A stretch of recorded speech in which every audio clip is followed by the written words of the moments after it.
right, all right, all right. How about that? All right.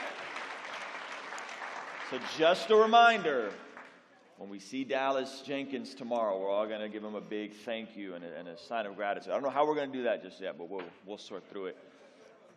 Guys, you're in for a treat tonight. I can't wait for what's going to happen next. But before we get into that, we're going to kind of transition some things. I got to send another shout out to, we need that slightly off the stage so that we can see the slides. I got to send a big shout out to our amazing sponsors, Live Action, Lila Rose, the founder of Live Action, Human Coalition, you guys saw a video from them, David C. Cook, who brought us J. Warner Wallace, God's Pit Crew, and Helping Captives. So if you're not tapped in, make sure you go by their booths tomorrow, talk to them, get to know them. They're doing really good work. Tonight is a long time in the making, all right? This is a debate about the topic on if Jesus claimed to be God. And we have David Wood, who's an apologist, PhD, all the things. He's done tons of debates. And we also have Alex O'Connor, who is cosmic skeptic, YouTube. Initially, he's transitioned to now just going by his regular name. And you guys are in for a treat, so I can't wait. How are we doing with everything? Are we almost good to go? 1 second. Okay. There's so many amazing people here. Okay, so can I just take a moment and do the rapper thing and give some shout outs? Outside of our wonderful sponsors, big shout out to Nate Sala and Gavin Ortland, who did the breakouts earlier.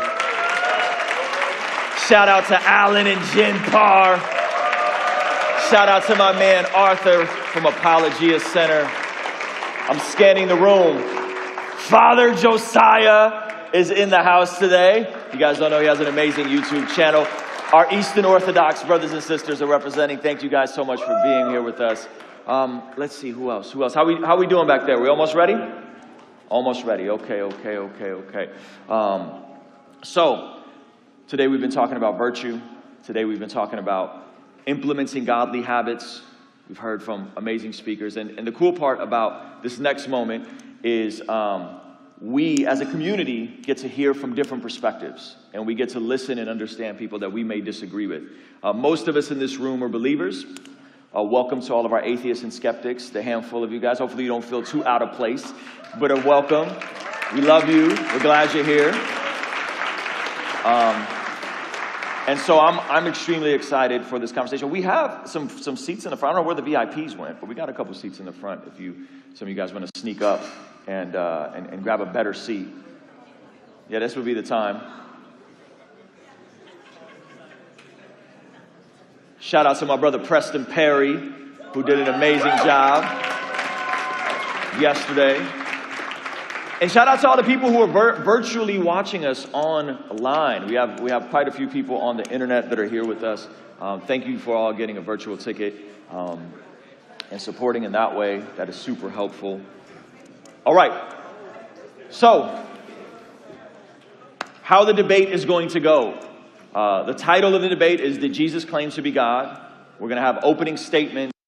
We're going to have rebuttals. We're going to have counter rebuttals. There will be clocks for the speakers to see. You guys won't see them. And then after all of that, we're going to move the table to the middle, and we're going to do open dialogue. And then after that, we're going to do some Q&A, just like we've been doing the past couple nights. Ray Rock with the microphone. Do not grab his microphone. Okay? He's real serious about it. And so we're going to go for, I'd say, at least 2 hours tonight. Okay? It's going to be a fun night. And we're going to have both gentlemen give opening statements, 20-minute openings, okay? And it's going to be fun. So let me introduce our speakers for the night, our debaters for the night. First up, who will be arguing the affirmative, ladies and gentlemen, warm round of applause for David Wood.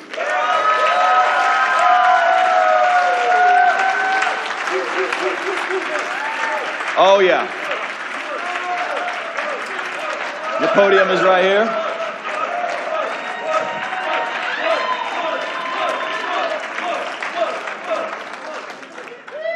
David, your podium's right here, sir.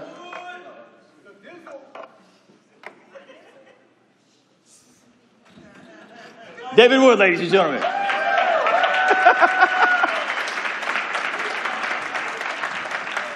All right. And all the way from London, England. I've had a blast getting to know this brother for the past couple of days. It's been super fun. And he's probably going to hate me for saying this, but he actually joined us on his birthday weekend. All right. Without any further ado, ladies and gentlemen, warm round of applause for Alex O'Connor.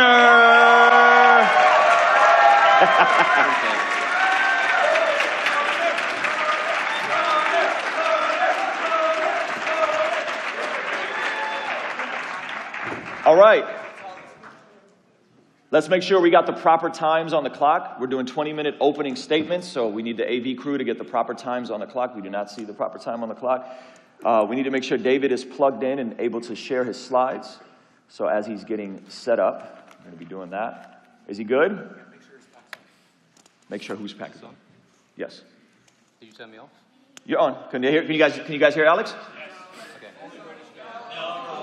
Is that on purpose? Just mute your mic. Let's make sure. Let me see your pack. Testing, 1, 2.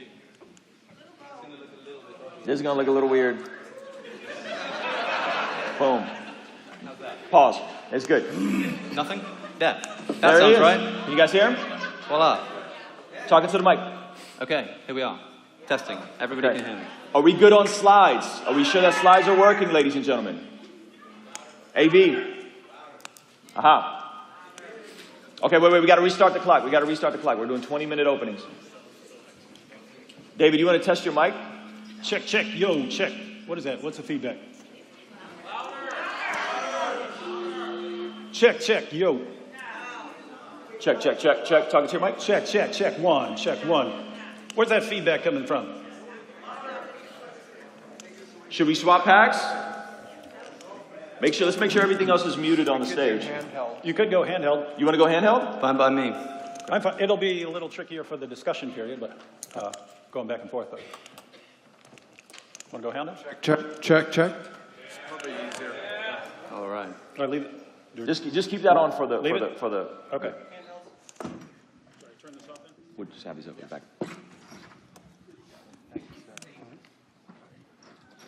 Yeah, just keep that one as well.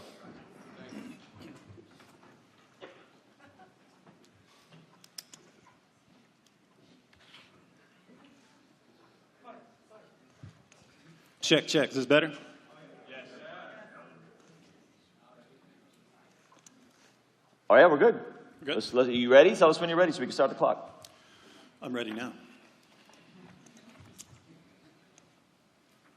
Oh, you started. Okay. Well. Good evening. What a beautiful audience. You're all breathtaking. This is how you charm a crowd in America, son. I'd like to thank Ruslan for arranging this conference and this debate, one of many awesome debates taking place in 2025, pitting heroes against villains. I won't say who the villain is in this debate. I'll let all you lovely Christians judge that for yourselves. Based entirely on our accents. And speaking of British accents, I'd like to thank Alex for finally showing up. But you got to give me some wiggle room on time, Ruslan. Or you can all quit cheering for Alex. All right. No, I'd like to thank Alex for finally showing up. He's a month and a half late, but he finally showed up. I'm teasing, by the way. People have no clue how dangerous DebateCon is actually with the lineup they had and the number and the volume of death threats against multiple speakers. So, plus he lives in what is rapidly becoming the Sharia-compliant hellhole of the universe. So, good to take precautions. We don't want to lose Alex. By the way, are you guys starting to miss Jesus over there in the UK? Seems like you should be missing Jesus by now. Speaking of Jesus, did Jesus claim to be God? Yes, yes, he did. And I'm sure many of you have some verses going through your heads right now. However, I'm convinced that the primary way Jesus claimed to be God, and that his followers claimed he's God, gets overlooked by most Christians and non-Christians because we've lost touch with first century Jewish culture, and we just tend to not notice things. Let me give you an example of what I'm talking about. Here's a quote from Daniel Boyarin in his book, The Jewish Gospels, The Story of Jesus Christ, the story of the Jewish Christ. He says, most, if not all, of the ideas and practices of the Jesus movement of the first century and the beginning of the second century, and even later, can be safely understood as part of the ideas and practices that we understand to be the Judaism of the period. The ideas of Trinity and incarnation, or certainly the germs of those ideas, were already present among Jewish believers well before Jesus came on the scene to incarnate in himself, as it were, those theological notions and take up his messianic calling.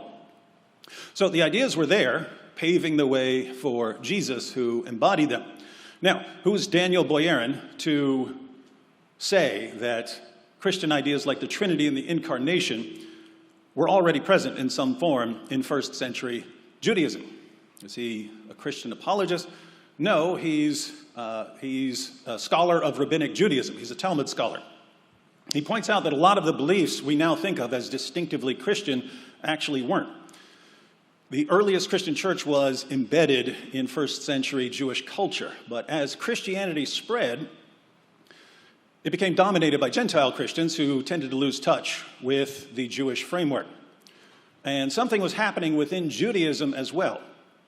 As Jewish orthodoxy was forming in the second century, the rabbis tended to weed out certain ideas that had once been familiar in Judaism, but which had been adopted by Christians. The rabbis wanted to clearly distinguish Judaism from Christianity, and some of the ideas that were present in first century Judaism were soon deemed heretical.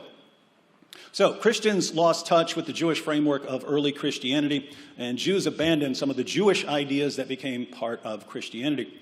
And the result is that today it's easy for us to miss a few things when we're reading the Bible. Claims that would have been understood by listeners at the time might not be understood by us. Here in my opening statement, I'm going to briefly discuss the forgotten Jewish idea that's most relevant for understanding how Jesus claimed to be God. And then I'll show how this forgotten Jewish idea illuminates various passages in the New Testament. Some of you are familiar with the early Jewish belief in the two powers in heaven. Alan Siegel, a Jewish scholar, drew attention to this in his 1977 book, Two Powers in Heaven. And lots of people, especially Christians, have been interested in the topic ever since. Here's the idea in a nutshell.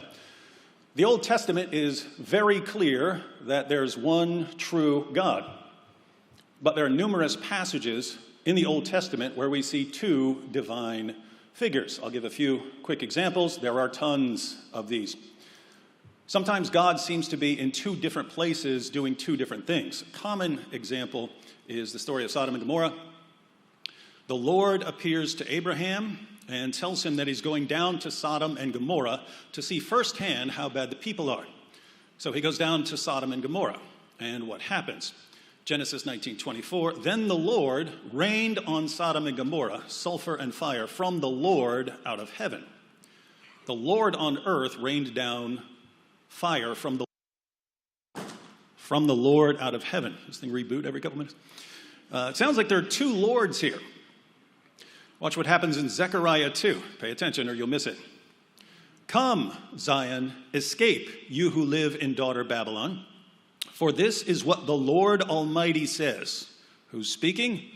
The Lord Almighty. And he says, after the glorious one has sent me, the Lord was sent by the glorious one, against the nations that have plundered you, for whoever touches you touches the apple of his eye. I will surely raise my hand against them, so that their slaves will plunder them. Then you will know that the Lord Almighty has sent me. The Lord Almighty was sent by the Lord Almighty. Next paragraph.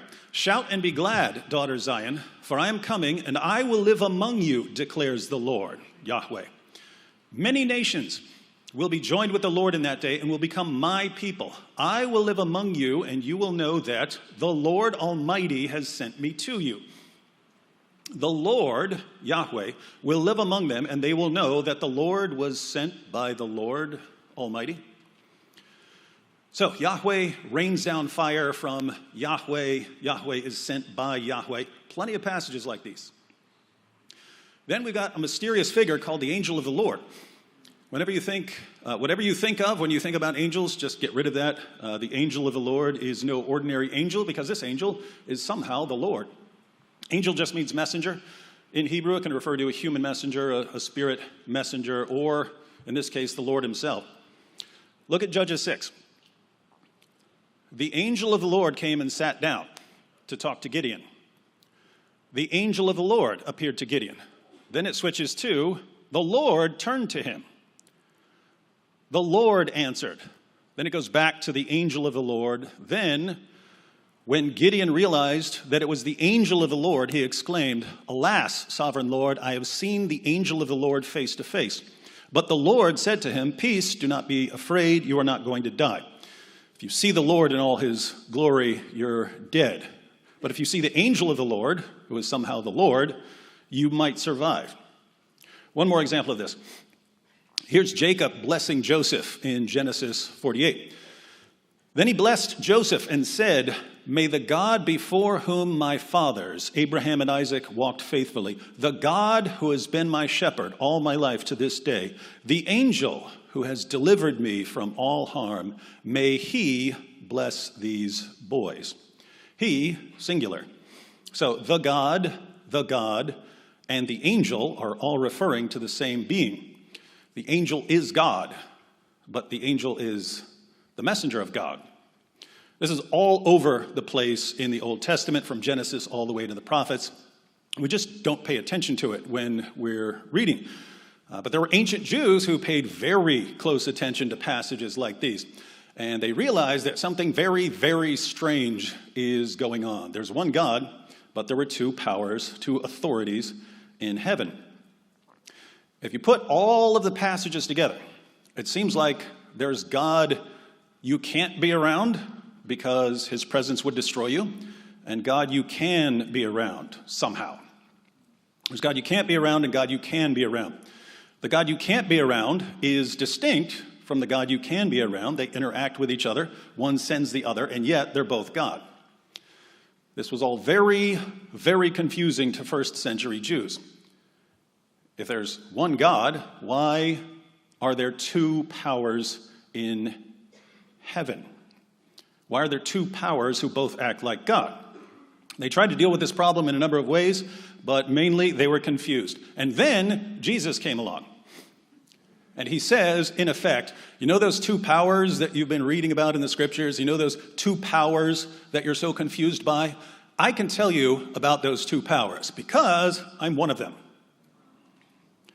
That's the primary way Jesus claims to be God. It's the primary way his followers claim that he's God. And it's the primary way, it's the primary issue that enrages his opponents. But did Jesus really claim to be one of the two powers in heaven? Since Jesus is a highly controversial figure, and since there's a skeptic in our midst, I would suggest that if we want to know what someone like Jesus is claiming about himself, we can look at 6 things. We can look at what Jesus says, and what Jesus does, what he says and does as they relate to our topic. We can look at what his friends say and what his friends do. Here I mean what they say and do in reaction to him. And we can look at what his enemies say and what his enemies do, again, in reaction to him. So what Jesus says, what Jesus does, what his friends say, what his friends do, what his enemies say, what his enemies do. I would put all of that together and say that's our evidence that we need to account for, and that will give us the best indication of what Jesus was claiming about himself. I don't have a ton of time left, so we'll consider a few things Jesus says and does and a few things his friends say and do. Along the way, we'll see the reactions of some of his enemies, and maybe I'll add a few more examples in the rebuttals. What does Jesus say? Jesus claims to be one of the two powers in heaven in multiple ways. I'll give you 3. The most familiar is the Father-Son language he uses. Jesus claims to be the Son of God. Now, someone can be a son of God in various ways in the Bible. Blessed are the peacemakers, for they shall be called sons of God. But Jesus claims to be the Son of God in a unique divine sense. One example, Matthew 11:27, all things have been handed over to me by my Father. And no one knows the Son except the Father. And no one knows the Father except the Son, and anyone to whom the Son chooses to reveal him. All things were handed over to the Son by the Father. No one knows the Son except the Father. Obviously, the people around Jesus knew him in some sense, but they didn't really know him. Only the Father really knows him. And no one knows the Father except the Son and anyone to whom the Son chooses to reveal him. No one can know the Father unless the Son chooses to reveal him. This should sound somewhat similar to the Old Testament idea that there's God you can't be around and God you can be around. Two powers, Father and Son. Jesus is the Son. Mark 12. While Jesus was teaching in the temple courts, he asked, "Why do the teachers of the law say that the Messiah is the son of David?" David himself, speaking by the Holy Spirit, declared, "The Lord said to my Lord, sit at my right hand until I put your enemies under your feet." David himself calls him Lord. How then can he be his son? Whose son is the Messiah? He's the son of David, but David calls the Messiah his Lord. How many lords do we have here? The Lord said to my Lord. According to Jesus, the second Lord here, the Lord of King David, is the Messiah. So we've got two powers in heaven, and Jesus is one of them. On a side note, if you're a Christian and you're wondering why we're talking about two powers instead of three, where's the Holy Spirit? He's there, but we're focusing on how Jesus claimed to be God, and that's connected to the two powers in heaven. Mark 14.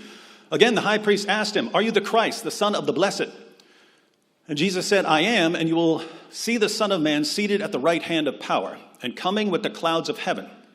And the high priest tore his garments and said, "What further witnesses do we need? You have heard his blasphemy. What is your decision?" And they all condemned him as deserving death. What do the enemies say? This is blasphemy. What do they do? Tear their garments. That's what they do when they're outraged about blasphemy, and condemn him as deserving death. Why do they react like that? The Son of Man, that's Jesus' favorite title for himself, will be seated at the right hand of power. So there's the power, which sounds like God, and there's the Son of Man coming with the clouds of heaven. How many powers in heaven? I see two here, and Jesus claims to be one of them. So who is Jesus claiming to be at his Jewish trial? He's claiming to be the Son of Man, prophesied in Daniel 7:13-14. Daniel says, "In my vision at night I looked, and there before me was one like a son of man, coming with the clouds of heaven. He approached the Ancient of Days and was led into his presence. He was given authority, glory, and sovereign power. All nations and peoples of every language worshipped him. His dominion is an everlasting dominion that will not pass away, and his kingdom is one that will never be destroyed."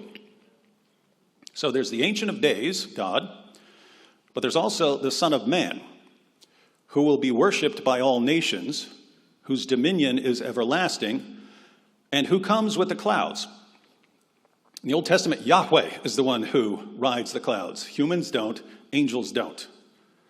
Isaiah 19, see, the Lord rides on a swift cloud. Psalm 104, the Lord wraps himself in light as with a garment. He stretches out the heavens like a tent and lays the beams of his upper chambers on the waters. He makes the clouds his chariot and rides on the wings of the wind. So God comes with the clouds. So we've got the Ancient of Days, who sounds like God, and we've got the Son of Man coming with the clouds of heaven, who sounds like God. Two powers in heaven, and Jesus claims to be one of them. Jesus claims to be one of the two powers in heaven multiple times, multiple ways, in multiple sources. Jesus says a lot more than that, but what does Jesus do? Jesus judges the world. In the Old Testament, David says, "The Lord abides forever. He has established his throne for judgment, and he will judge the world in righteousness." Who's the judge here? Yahweh.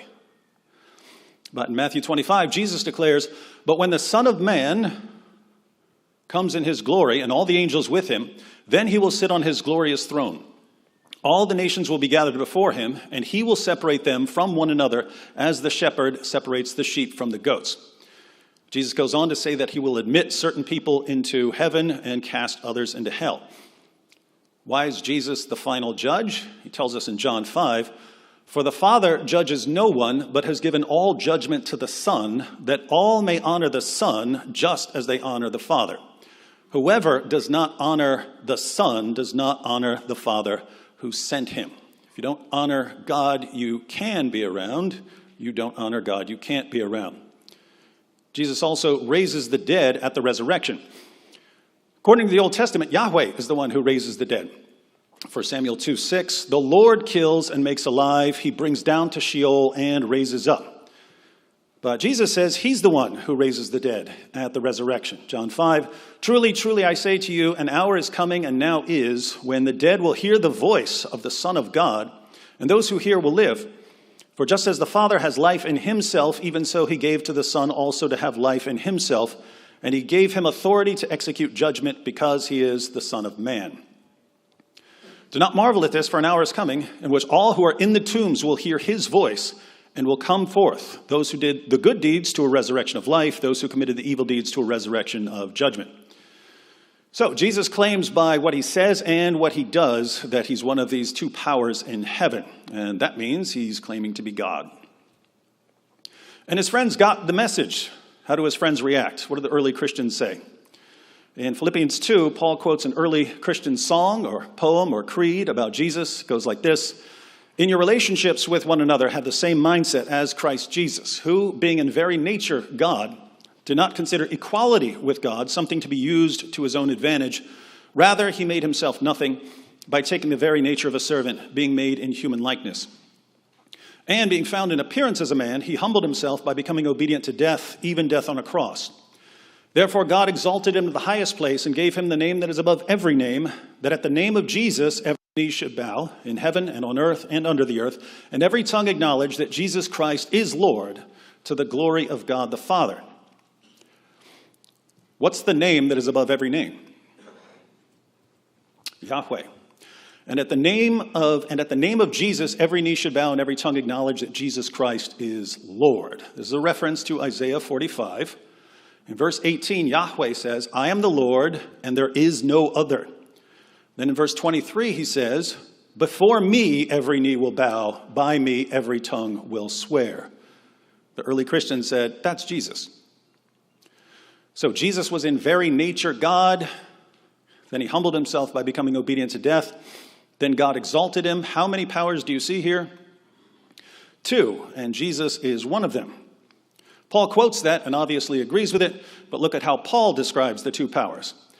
For us, there is one God, the Father, from whom are all things and for whom we exist, and one Lord, Jesus Christ, through whom are all things and through whom we exist.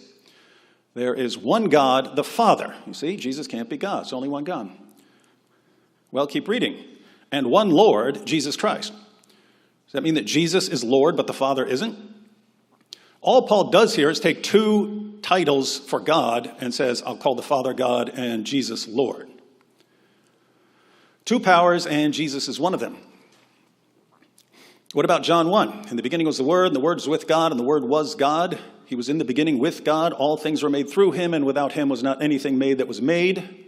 There's God, and there's the Word, but the Word was God. How many powers? 2, and Jesus is one of them. If you really want a fun verse later in the same chapter, try John 1:18. No one has ever seen God. The only God who is at the Father's side, he has made him known. Sounds like two powers. That's what the early Christians say, among other things. What do? Wrapping up, they worship him, they pray to him, they sing hymns to and about him, they baptize in his name, they compose liturgy and doxologies to honor and praise him. In other words, they give Jesus the full array of religious honors.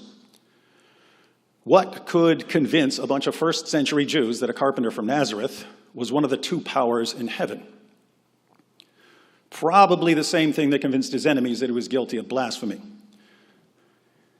Would have to be something big, either really big claims of Jesus or a really big misunderstanding. We'll see which option Alex goes with.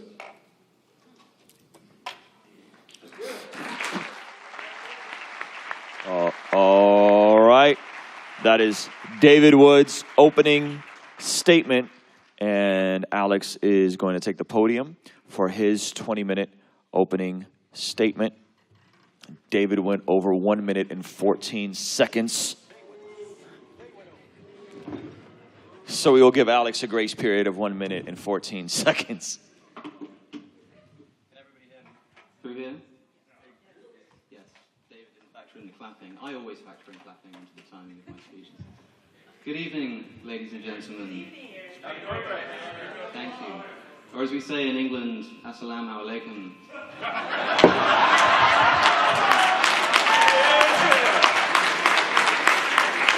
I must apologize for the previous debate fiasco. David's right that most people don't know what happened. A lot of accusations thrown my way, but I suppose that is the essence of our debate this evening. People thinking they know a thing or two about a person without hearing it from their own mouth. To which effect, I was thinking about how to approach this, given that I didn't know which approach David was going to take. I woke up this morning in this fine resort, opposite Legoland, which means that there's a roller coaster just outside of my room, and being a bit jet-lagged, I woke up quite late to the most peaceful of noises, that is the sound of children screaming for their lives. Hearing the sound of innocent children screaming for their lives, of course, reminded me to read the Old Testament, and I wanted to begin with a verse. That was too easy. I factored that into my time as well. I want to begin with a verse from the Old Testament which might become relevant momentarily, and that is, well, a psalm, not in its entirety, but Psalm 82. Psalm 82 is a curious psalm because it opens by saying that God presides in the great assembly. He renders judgment among the gods. Elohim. That is definitely the word for gods. This seems to be an indication that God is talking about, or the psalmist is talking about, the so-called divine council, which also shows up in Job, for example. Later in the psalm, he says, I said, you are gods. You are all sons of the Most High. The psalmist is referring to beings here who are definitively not Yahweh, but calling them gods, which is kind of interesting. I'm not trying to make a point out of that. Jesus is going to do that for me as we turn to what I think is the most important Christological gospel of the four, which is, of course, John's gospel. Many people think that I just dismiss John's gospel because it's written too late or something. It is, of course, the least historically reliable of the gospels, but I'm willing to just treat it as if it's historically reliable for the purposes of this debate and see what Jesus actually says about himself. The question we're interested in here is the relationship that Jesus has to his Father. David has been speaking about the two powers in heaven heresy and saying that Jesus' relationship to the Father is the kind of relationship that the people who believed in these two powers was talking about. Well, let's investigate that in Jesus' own words. There's one place in the Gospels where Jesus is directly accused of claiming to be God. Do you know where it is? It's in John chapter 10. In John chapter 10, his Jewish opponents come to him and say, if you're the Messiah, tell us plainly. And Jesus responds by saying, I and the Father are one. I'm told by Christians this is a direct Christological claim. Who can claim to be identical to the Father except for someone who is God? And there was no confusion about this. The Jewish opponents picked up stones to stone him to death for making this claim. Now, how does Jesus respond? Does he agree with them? Or does he correct them? He says, in response to the Jews, is it not written in your law, I have said you are gods? Quoting, as you'll probably realize, the psalm that I just quoted and explained briefly a moment ago. So directly asked about his Christological status, Jesus decides to quote a psalm which is explicitly talking about beings who are not in fact Yahweh and yet are called gods. Why would he pick that psalm if the message he wanted to convey was that he is in fact in some sense God, that is, identical to Yahweh? Jesus continues, if he called them gods, why wouldn't he call me God, the one who the Father has sent and set aside? So why then do you accuse me of blasphemy because I said I am God's son? Like in the divine council, you shall be called gods, that is, sons of the Most High. So it's a misunderstanding. Jesus immediately afterwards clarifies further and says, believe the works, that is the works of my Father through me, that you may know and understand that the Father is in me and I am in the Father. Another pretty intense Christological claim. What does it mean? Let's turn to the most important Christological chapter in John's Gospel, which is, of course, chapter 17. Jesus is praying, first for his disciples, then for all of his believers. Remember, in John chapter 10 so far, Jesus has made two claims. I and the Father are one, and I am in the Father, and the Father is in me, addressing the relationship that he has to his Father, which David thinks is the two powers in heaven. What does Jesus say in his own words? John chapter 17, verses 20 onwards. My prayer is not for them alone, the disciples. I pray also for those who believe in me through their message, that is, all of you, that all of them may be one. Hen, H-E-N, the same Greek word used in John 10. Father, just as you are in me and I am in you, may they also be in us. This is crucial, this is pivotal. When Jesus is asked to clarify his Christological status, what is his relationship to the Father? He says, I'm in the Father and the Father's in me. He then later prays that all of us will one day be in God in the same way, just as, kathos in the Greek, which doesn't just mean as, it means in the same way as, just as. If this is supposed to indicate that Jesus is claiming to be identical to Yahweh, what does that make the rest of us? And how, I'm interested in knowing, is David going to interpret these verses where Jesus is specifically asked to clarify his relationship to the Father and tells us that he is only in relationship with him in such a way that everybody else can be in relationship with them too. The same thing is true of another important quote from John's Gospel, which is when Philip asks Jesus to show him the Father. What does Jesus say? Anyone who has seen me has seen the Father. Another intense Christological claim. He then follows up by saying, how can you say, show us the Father? Don't you believe that I am in the Father and the Father is in me? The words I say to you, I do not speak on my own authority. Rather, it is the Father living in me who is doing his work. So again, Jesus clarifies his relationship to the Father, this time saying that he doesn't speak on his own authority. But there's more. In the same chapter this time, chapter 14, just a few verses later, he says to those same disciples who he's just told, that if you've seen me, you've seen the Father, because the Father is in me, and I'm in the Father. He speaks of a future day past his crucifixion and says, on that day, verse 20, on that day you will realize that I am in my Father, and you are in me, and I am in you. So to recap, Jesus is directly asked to clarify his relationship and his Christology to the Father. And he says that I'm in the Father, and the Father's in me, and guess what? You'll all be one with us too, one day. If this is a claim to be Yahweh, then, well, lucky us, I suppose. Now, it's difficult to know where to take this because, of course, there is a third really important Christological claim in John's Gospel, which is in chapter 8. I think it might be relevant to talking about the understanding of ancient Jews. And we'll see where this goes. Of course, famously, in chapter 8, Jesus is talking about eternal life, and his Jewish opponents say to him, they challenge him and say, well, our father Abraham, he died. Are you saying you're greater than him? And Jesus replies, if I glorify myself, my glory means nothing. Your father Abraham rejoiced at the thought of seeing my day, and he was glad. And they say, what, you're not even 50 years old, and Abraham has seen you? And he says, truly I tell you, before Abraham was, I am. Why is that important? Two reasons. Firstly, he seems to claim pre-existence to Abraham, which is pretty significant, but also this invocation of the word I am, in Greek, ego eimi, which many people think is a callback to the divine name of God given to Moses in Exodus chapter 3:14. In Exodus chapter 3, Moses asks God, who shall I tell them has sent me? And God says, Eesha, Asher, Eesha, which means I am that I am who I am. So go and tell them that I am has sent you. It's interesting. But of course, the New Testament is not written in Hebrew, it's written in Greek.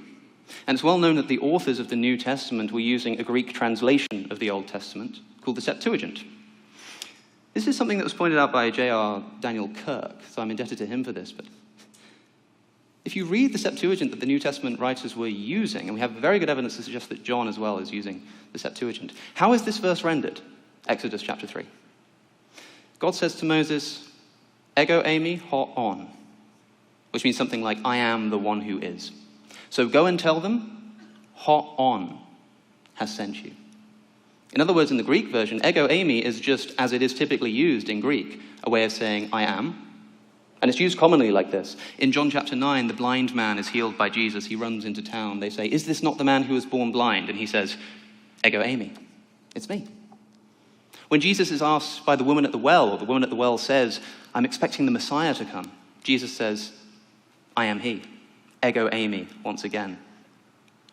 That is how it is often used. So in the Greek Septuagint, we have, I am Ho'on. I am the one who is. Go and tell them that Ho'on has sent you. In the Greek Septuagint, in other words, the abbreviation of the divine name is not ego eimi, it's Ho'on. And it's ego eimi that Jesus says. And in fact, Jesus says the words ego eimi 6 times in chapter 8 of John's Gospel. And yet this is the only time it seems to annoy anybody. Why is that? Or maybe because it's got more to do with the fact that Jesus seems to be claiming eternality. But supposing for a moment that this really were an invocation of the divine name, I'm just willing to grant it. Let's say, okay, he was meaning to evoke this imagery of Exodus 3 by saying, I am. Here we have to understand, as David is quite right to point out, the cultural context of early Judaism. And there is a tradition in early Jewish texts, or at least texts of around the contemporary time to the Gospels, of endowing beings who are not Yahweh with Yahweh's name, and thereby enabling them to exert his authority as his representative on earth. David's already talked about the angel of Yahweh. And there is the suggestion that the angel of Yahweh is Jesus. That doesn't seem to make much sense to me. For a start, if you turn to Hebrews chapter 1, the very first verse says, in the past, God spoke to our ancestors through the prophets at many times and in various ways. But in these last days, he has spoken to us by his Son. In these last days. If Jesus is the angel of the Lord, way back in Exodus, the story of the Exodus, why is it that Hebrews says he's only spoken to us through the Son in the last few days? Likewise, in Acts chapter 6, Stephen is recounting a history of the Jews. And in it he says that an angel spoke to Moses through the burning bush. Not Jesus, but a messenger of Yahweh. It's a little bit strange. But suppose we just accept that the angel of Yahweh is a bit difficult to unpack. Augustine himself, by the way, said that the angel is correctly termed an angel if we consider him himself, but equally correct, he is termed the Lord because God dwells in him. What does that mean? I think it's an invocation of the divine name. This is most elucidated for me when we turn to non-scriptural Jewish writings of around the same period. For example, in 3rd Enoch, Metatron is called the little Yahweh, invoking the divine name. And in fact, to the extent that the Talmud warns Jews not to confuse Metatron with Yahweh, because that seems to be the implication of what he's saying. But he is in fact just invoking the name. The most important example of this for me is the Apocalypse of Abraham, written around the same time as the Gospels. A Jewish text which tells the story of Abraham, who hears the voice of God, and he's terrified and he hits the ground. And he hears the voice of God speaking to an angel.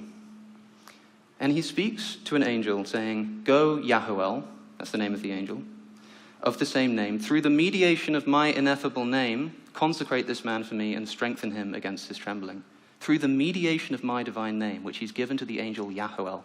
Yahuel, by the way, Yah and El. It is a substitute for the ineffable name of Yahweh, the writing of which is forbidden. And that's why he's called Yahuel. And in fact, at one point, God is himself addressed as Yahuel in this text.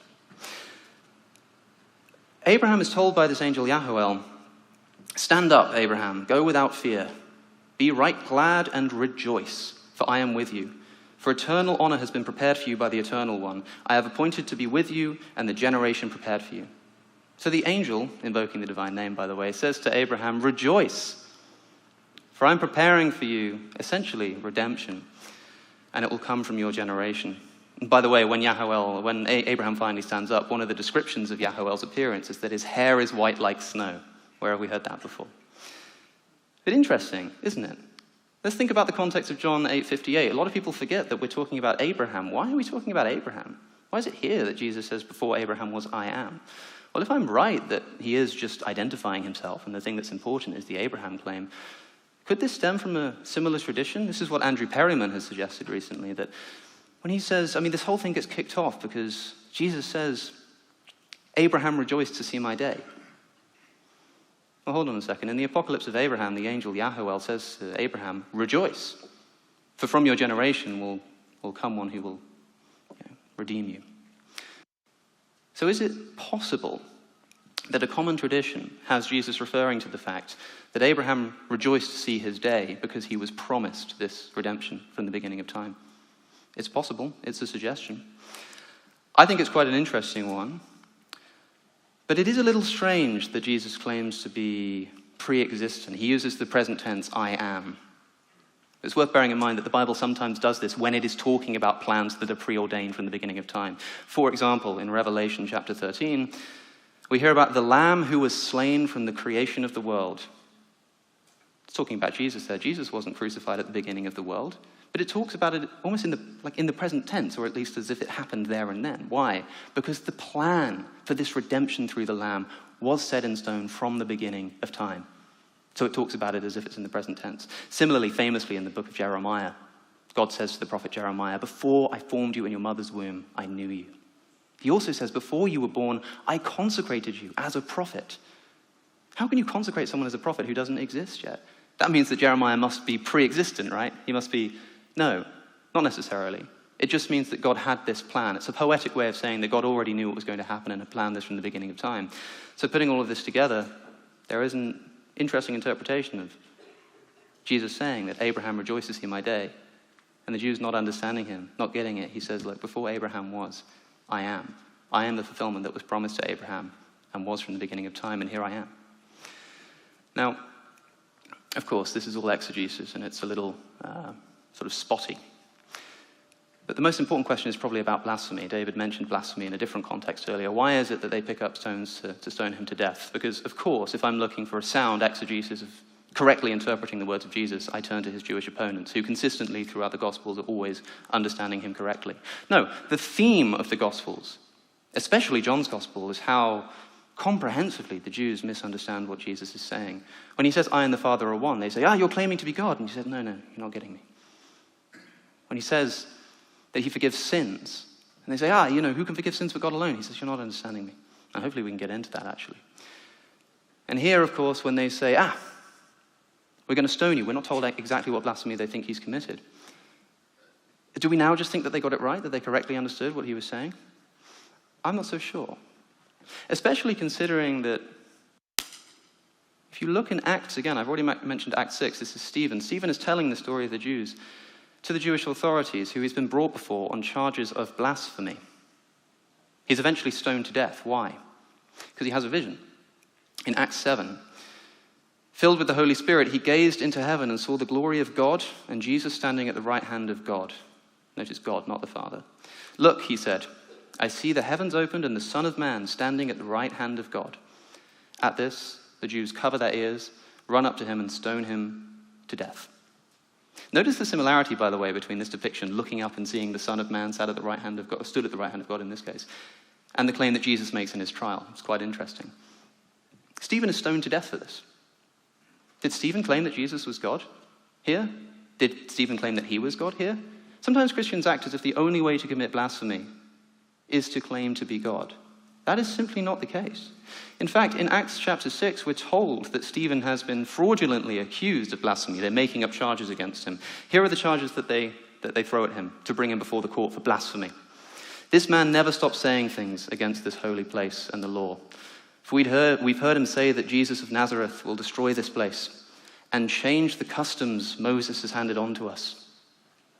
Ladies and gentlemen, if changing the customs that Moses has handed on to us is enough to get somebody convicted of blasphemy, I'm not sure we should read too deeply into the accusations of blasphemy against Jesus. There's so much to say. I've got everything I want to respond to. We have rebuttal periods, so if I haven't responded to everything David has said, hopefully I'll get the opportunity then.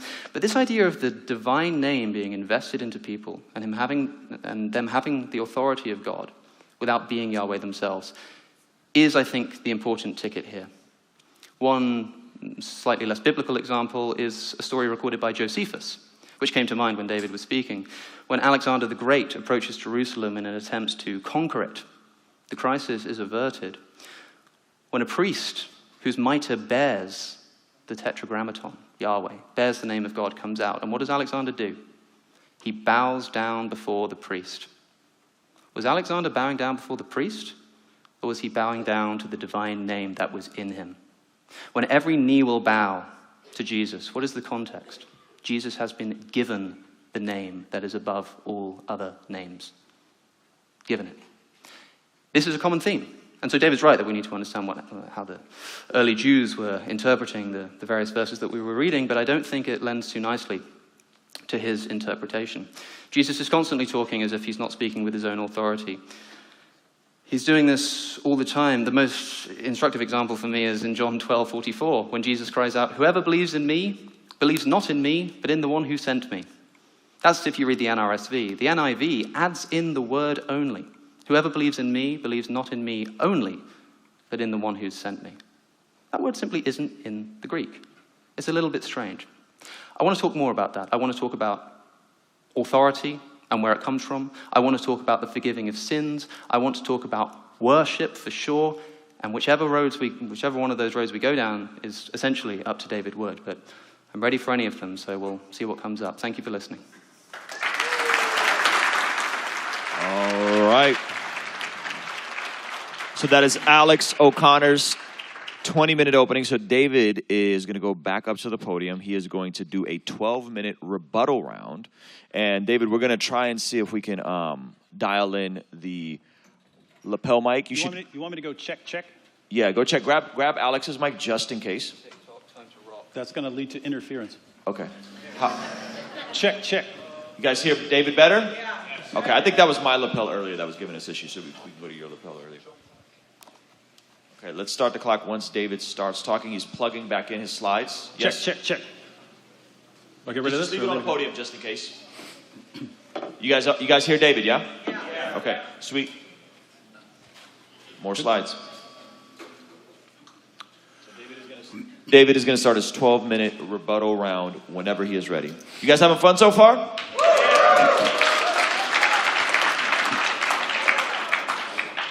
All right, thank you, Alex. In my opening statement, I showed that in the first century, there was an interesting discussion within Judaism about the two powers in heaven. They had various ways of dealing with this.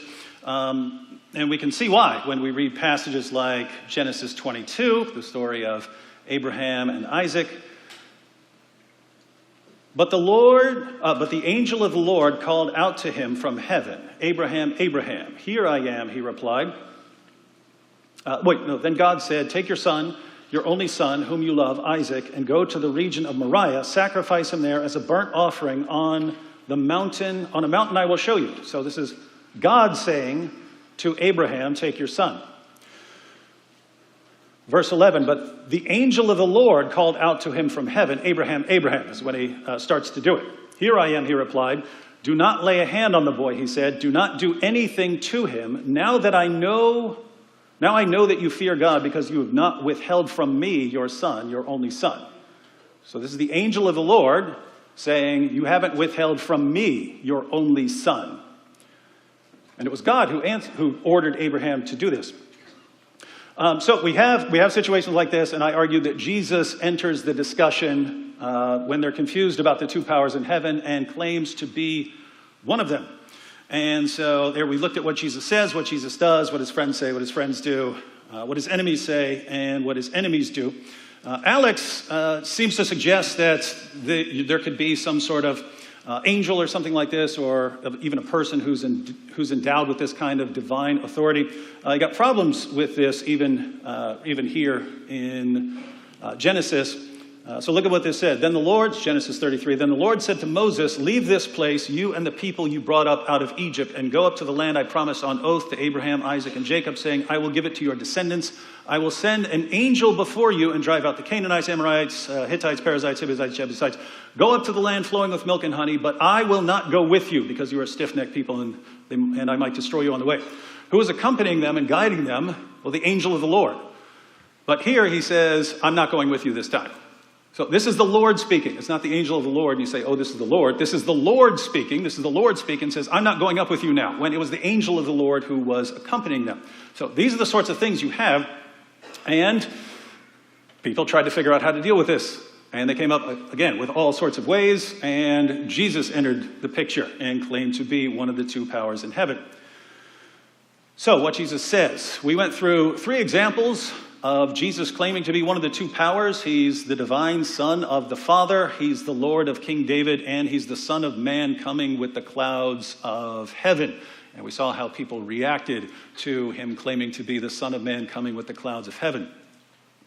In response, Alex was quoted Psalm 82, and then Jesus using this passage. So let's go ahead and take a look at this. So they accused Jesus of claiming to be God. And Jesus answered them, "Is it not written in your law, I have said you are gods? If he called them gods to whom the word of God came, and scripture cannot be set aside, what about the one whom the Father set apart as his very own and sent into the world?" So Jesus is sent into the world, according to this passage. "Why then do you accuse me of blasphemy because I said I am God's son?" This is not, and I have no idea how you would ever read the Gospel of John like this, let alone anything else Jesus said. This is not Jesus saying, "What? You're misunderstanding. I'm just a regular dude." Again, if this were the only verse in there, maybe you could say, given the rest of what we read in the Gospel of John and the rest of the Gospels, Jesus is not claiming to be a regular guy. He's using a legal technicality here that they should be aware of. They're saying, hey, here's what you're claiming. You're claiming to be the Son of God. This means you're claiming to be equal to God and so on, and therefore, this is blasphemy. And Jesus' response is, really? Well, in the Psalms, God calls people Elohim.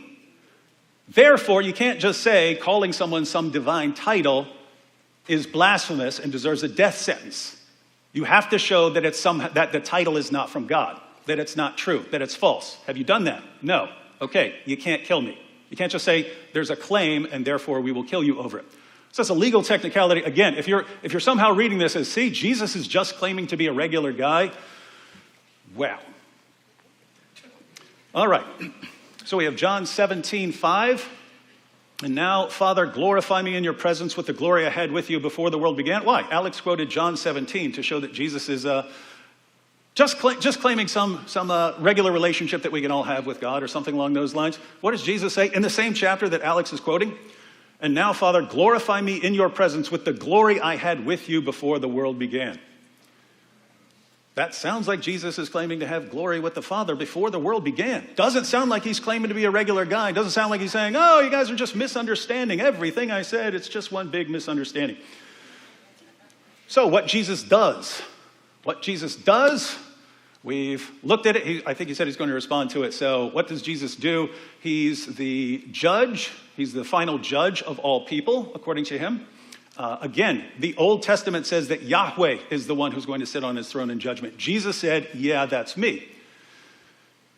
The Old Testament says that Yahweh is the one who raises the dead. Jesus says that he's the one who raises the dead at the resurrection. The people in their graves are going to hear the voice of the Son of God. Now that is very strange if that's how we all are. We're all going to be raised from the dead by the Son of God. If that's him saying, we're all just the same and we can all, you'll be in me and I'll be in you. Very strange way of putting things. What his friends say. Now, this is interesting. Alex quotes Stephen in Acts 7. Now, this is an awesome passage because this kind of proves everything I was saying in my opening statement. Look at this. So, Stephen rebukes the Jewish leaders in the harshest terms you can possibly rebuke someone. Watch what he says. "You stiff-necked people, your hearts and ears are still uncircumcised. You are just like your ancestors. You always resist the Holy Spirit. Was there ever a prophet your ancestors did not persecute? They even killed those who predicted the coming of the righteous one, and now you have betrayed and murdered him, you who have received the law that was given through angels but have not obeyed it." That is absolutely brutal. And guess what? They get mad, they don't get violent. Which what happens? When the members of the Sanhedrin heard this, they were furious and gnashed their teeth at him. But Stephen, full of the Holy Spirit, looked up to heaven. Have they gotten violent yet? Looked up to heaven and saw the glory of God and Jesus standing at the right hand of God. "Look," he said, "I see heaven open and the Son of Man," remember that? "The Son of Man standing at the right hand of God." Oh, you got God and then just someone else. How many powers in heaven? When do they get upset? Watch when they get upset. I see heaven open and the Son of Man standing at the right hand of God. 2 powers in heaven, and Jesus is one of them. Now watch how they react. At this, they covered their ears, and yelling at the top of their voices, they all rushed at him, dragged him out of the city, and began to stone him. Meanwhile, the witnesses laid their coats at the feet of a young man named Saul. When do they get violent? When he says Jesus is one of the 2 powers in heaven. That is the precise moment when they get violent. Jesus is one of the two powers in heaven. So keep in mind, this actually supports me, right? I mean, this is one of the early Christians who gets stoned to death for saying that Jesus is one of the two powers in heaven. And if you're thinking he's just a regular guy hanging out in heaven, first of all, you might want to check about someone being in the presence of God and what sort of person you'd have to be. But look what oops, do I have it? Oh, I don't have it. Right after this is when Stephen, I don't have it on a slide. Right after this is when Stephen looks up and says what? Lord Jesus, receive my spirit. Is that just a regular guy in the presence of God up there? No, that's someone who receives the spirits of people. Is that a regular guy? So Alex thinks this is just God endowing someone with authority. Does not look like that. Jesus seems to be the authority here. And this not only gets Stephen killed, this sets Paul on a rampage. Paul says, I have to wipe this stuff out. Why? We're told in the book of Acts what really sets Paul off. When Ananias is told that Paul is coming, well, Saul back then, he says he's been told to apprehend everyone who calls on this name. Why is that an issue, calling on the name? That's how you describe prayer in the Old Testament, calling on the name of Yahweh. And Paul sees the Christians calling on the name of Jesus the way they're supposed to call on the name of Yahweh. Why is this relevant? Paul converts to Christianity about 2 years after the crucifixion. When is this taking place? This is not something that happens 50 or 60 years after the time of Jesus. We have Christians calling on the name of Jesus as they call on the name of Yahweh, and we can trace it to within 2 years of Jesus' crucifixion. So if this is a misunderstanding, that's a pretty big misunderstanding, and Jesus must be the worst communicator of all time. Alex brings up the Septuagint, responding to John. I didn't rely on the passages he's responding to, but if you want to go to the Septuagint in terms of interpreting the claims of the New Testament, let's go to Luke 6:46. Jesus says, "Why do you call me Lord, Lord, and do not do what I say?" If you want to talk about the Septuagint, there's only one other place outside the Gospels where they use this Lord, Lord. That's the Septuagint. And it's a translation of Adonai Yahweh, God. Adonai Yahweh. So it's the Lord Yahweh. But in Greek, they would translate Adonai and Yahweh as Kurios.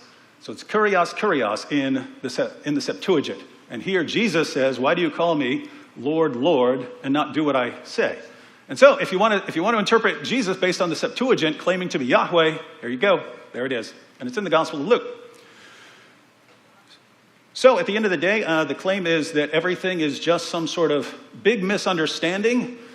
This is very, very, very strange to me, because you're basically saying Jesus was not a good communicator.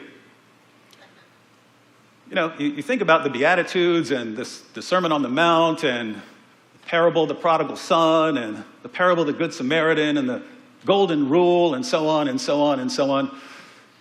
Jesus seems like the best communicator of all time.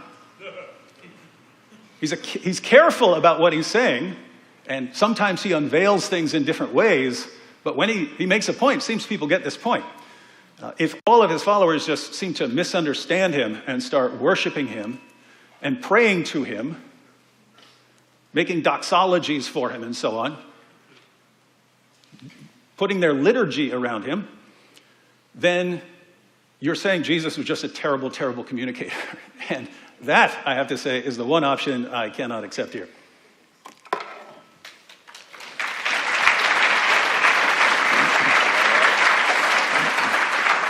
All right. So now Alex is going to go up to do his 12-minute rebuttal. And we are going to see if we can use his lapel. Oh, okay, I'll give it a go. Can everybody hear me? Yes. Excellent. It gets a bit messy, I'm afraid, ladies and gentlemen, because, of course, we're responding to each other at cross purposes. I respond to an opening, he responds to my opening. I sort of have to take it back a few paces, but I'll try to make it interesting. We heard about the angel of Yahweh and the suggestion that this might indeed just be Jesus. It might be. Look, I don't claim to be the sort of final authority on exegesis here. I'm simply asking you to consider what you think is a more appropriate explanation. I've suggested the divine name-bearing model as opposed to the two powers in heaven. And when I look at passages such as Exodus 23, verses 20 to 21, see, I am sending an angel ahead of you to guard you along the way. Pay attention to him and listen to what he says. Do not rebel against him. He will not forgive your rebellion, since my name is in him. I just ask which interpretation lends itself more nicely to the passages. David's rebuttal there seemed to suggest that I was under the impression that Jesus is just some dude. That is far, far from the case, especially in John's Gospel, where Jesus seems to posit himself as something of a model of faith for his disciples. And for what it's worth, this is kind of the image that I get of Jesus reading through the Gospels. What is he supposed to be? Something like an idyllic, faithful servant of God, and certainly in a special position. If you include the epistles in particular, then Jesus is, of course, exalted. But I want to get into that, but I suppose I should turn to Philippians chapter 2, which David mentions. Of course, we're not talking about Jesus' own words anymore, but it's still quite interesting what people came to believe. The mindset of Jesus Christ, who, being in very nature God, did not consider equality with God as something to be used to his own advantage, but rather made himself nothing, as I'm sure you all know. That word grasped there, harpagmon, or something like that. I'm not very good at pronouncing the Greek, but it means something like to steal, to seize. Isn't it a bit strange that if Jesus is God, he didn't consider equality with God as something to be seized, to be stolen? That's how that word is used in the Greek language. How can he steal something that's already rightfully his? And indeed, because he then died on the cross and humbled himself even to death, therefore he was given the name that was above all other names. Therefore. So whatever exalted position Jesus is given here in Philippians 2, and by the way, he is given it, he's given it because of his crucifixion. Therefore, he's given the name above other names. Again, which interpretation lends itself more nicely to these passages? For what it's worth, my favorite interpretation, I was discussing this the other night at dinner with, well, not with David actually, that would be giving too much away, but is this so-called Adamic. James Dunn has written about this, the sort of Adam Christology as applies to Philippians 2, who being in the very nature of God, this word meaning like the form of God.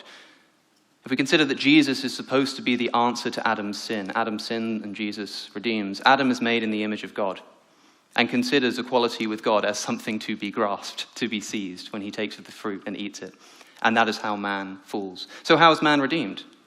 Well, Jesus Christ, though also being made in the form of a God, in the image of God, did not consider equality with God something to be seized. Not him, but humbled himself. Therefore, Jesus is exalted. We're told in Hebrews chapter 2 that for a time Jesus is made lower than the angels, presumably while he's here on earth. Again, it just reads to me as if at least while on earth, Jesus is certainly not approximating Yahweh, but he's also not just some dude.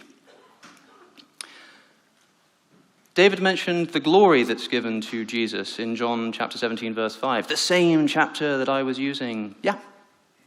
Verse 5, Father, glorify me in the presence that I had with you before the world was created. Just keep reading John chapter 17 and see what Jesus wants to do with that glory. In fact, the very passage that I quoted, my prayer is not for them alone. I pray that all may be one, Father, just as you're in me and I am in you. May they also be in us, blah, blah, blah. Immediately afterwards, so they may be brought into complete unity. Then they will know, I've copied the wrong passage actually. Jesus says that the glory you've given me, I will give to them. In John chapter 17. He says, the glory you've given me, I will give to them, the disciples. We're told in Isaiah, in the book of Isaiah, that God shares his glory with nobody. And this is sometimes a suggestion that's made is sometimes that because Jesus says, glorify me, God, in John chapter 17, he must be God because God shares his glory with nobody. But people just seem to forget that in the same chapter, Jesus says that he will give the glory that he has been given by the Father to the disciples too. Again, all I'm asking you to consider is however you interpret these verses where Jesus is given glory, Jesus is given the judgment, and bear in mind that Jesus is given all of these things, what he then does with those things, and whether he delegates them to other people. Because if he does, then it's clearly not just something that can be delegated to God himself. Only God judges. Only God can judge, but Jesus says that he will judge. Jesus also promises judgment over the 12 tribes of Israel to the disciples. So are the disciples God? Jesus forgives sins, and only God can forgive sins. In John chapter 20, verse 21, he says, as the Father has sent me, again, kathos, just as the Father has sent me, I'm sending you. If you forgive people's sins, their sins will be forgiven. If you do not, their sins will be retained. I'm told that only God forgives sins, but then Jesus gives that ability to his disciples. In other words, all of these things which are supposed to indicate that Jesus has a special relationship with God, of course he does. But it's a relationship that he hopes and literally prays that will be shared with everybody. Also, this Luke chapter 6, verse 46 thing that David put up, I want to make sure I'm understanding this correctly. As far as I understand, in Luke chapter 6, verse 46, when it quotes, Lord, Lord, and as far as I understand, David was saying that in the Hebrew, this is presumably Yahweh Adonai, right? Is that right, David? I do not know. Yahweh Adonai in the Hebrew. Perhaps he'll address it in his second rebuttal. And then said, but in the Greek Septuagint, this is translated as Kyrios, Kyrios, because it's Lord twice. Which translation of the Old Testament are the New Testament writers using? The Septuagint. So the passage that they read will have said Kyrios, Kyrios, Lord twice. It wouldn't have said Yahweh and then Adonai, or rather the other way around, I think it is. It would have said Kyrios, Kyrios. So, of course, they're willing to use this in Luke's gospel, because it says the same word twice, which to them just means Lord, because that's the translation that they're reading. Also, this idea that Jesus is a perfect communicator, David is like mocking this idea, saying, am I supposed to understand Jesus as just being a terrible communicator? Well, if you look at the way that the Jews were interpreting him, kind of. At the very least, people were deeply confused.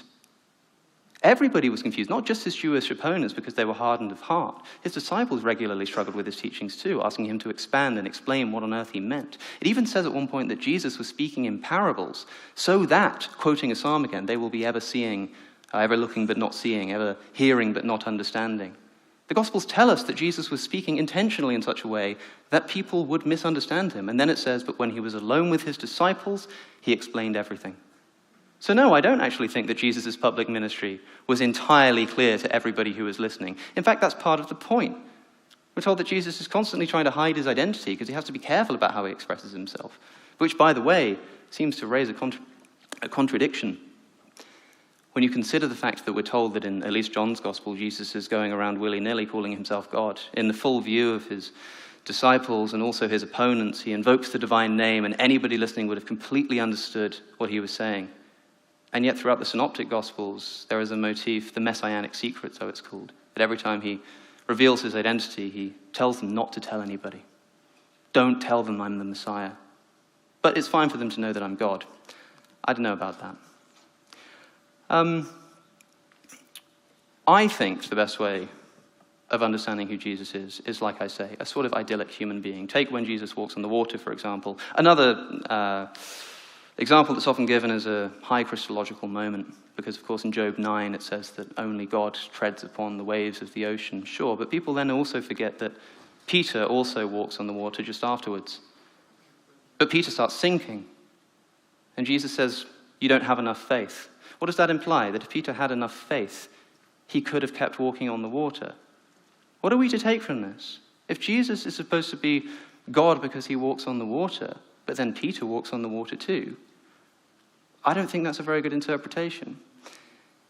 In other words, we're told that God forgives sins, but then the disciples are given the authority to forgive sins in John chapter 20. We're told only God walks on the water, but then Peter does this immediately afterwards.